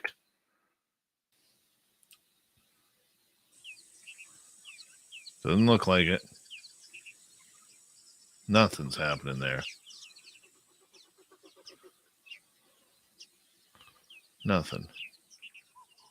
Here's a new one. Let's try the mystery forest. Here's to the ones who we show gotta up go to first commercial here. and leave last. The ones who go the extra mile and keep going. Sweet Tony Access D, fast. what's happening? Oh, that's actually kind of gorgeous. Eerie. Gorgeous. Nothing's happening there, though. All right, let's go to Tembe.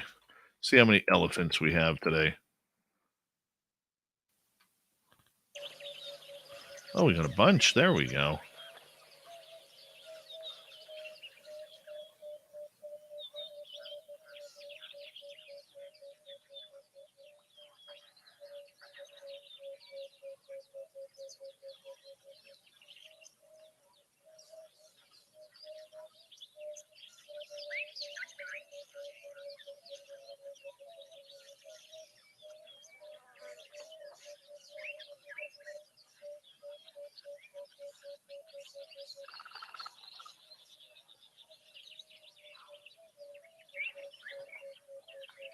Probably Pam Smith.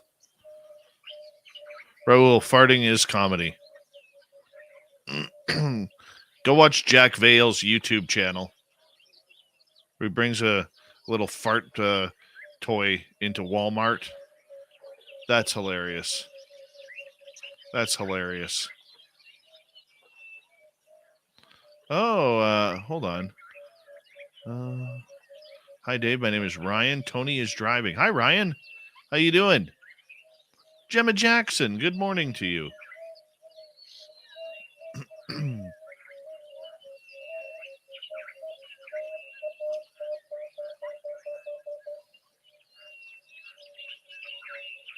right, that one's done. Set this one up.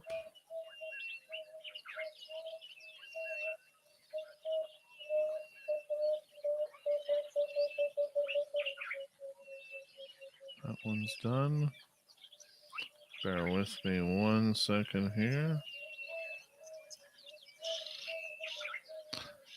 Every night, old Davey's got to convert these to MP3. Every night.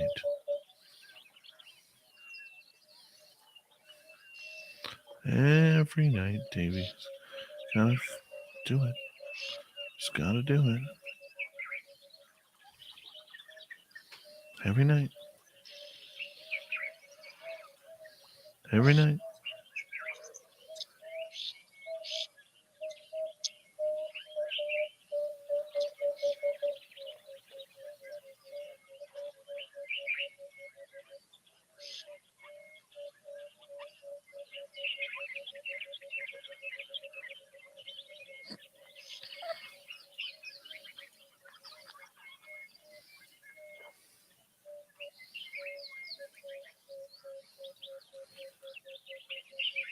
Every night. Just the way it goes.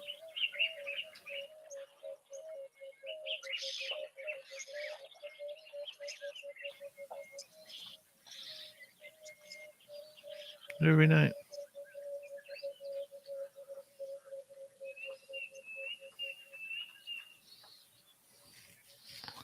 Dave, are you making that noise like a flute? Probably my nose.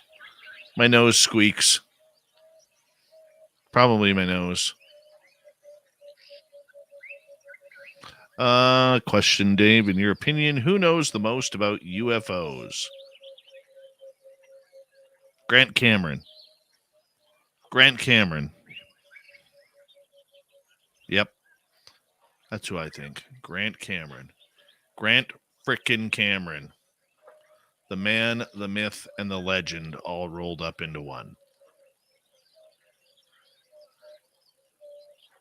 I don't really think that there are too many researchers that I would put in the same ballpark as Grant Cameron.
That's done. Who's on tomorrow night? Jeremy Reese, alien scientist, scientific view of UFOs. Tomorrow night. It's going to be good.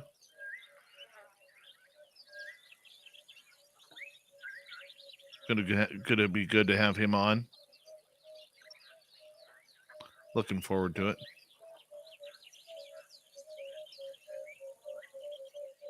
It's going to be a lot of fun.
Let's see where we are. We're done that.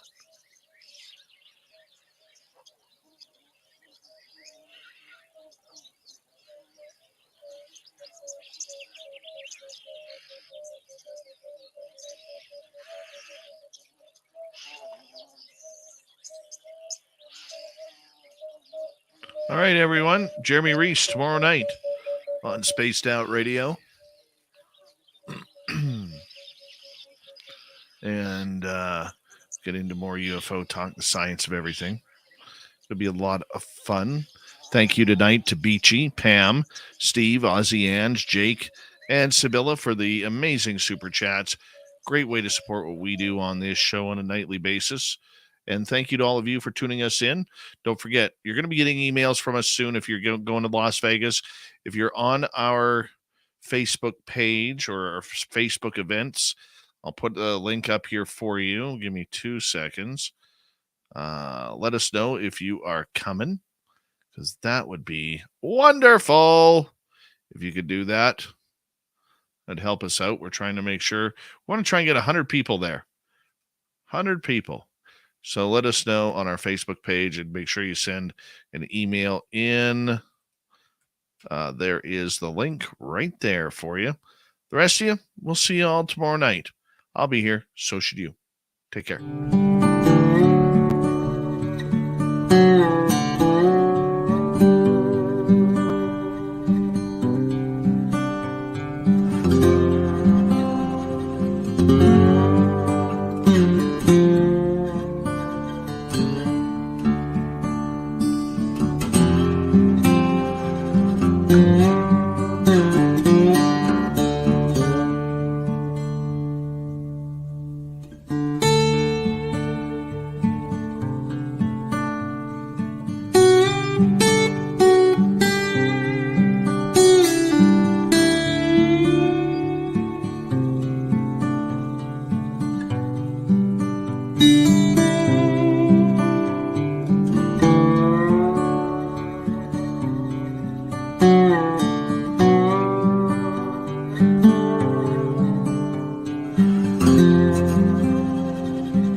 Stay healthy, my friend. You too. You need bail money, give me a call. Always, Dad.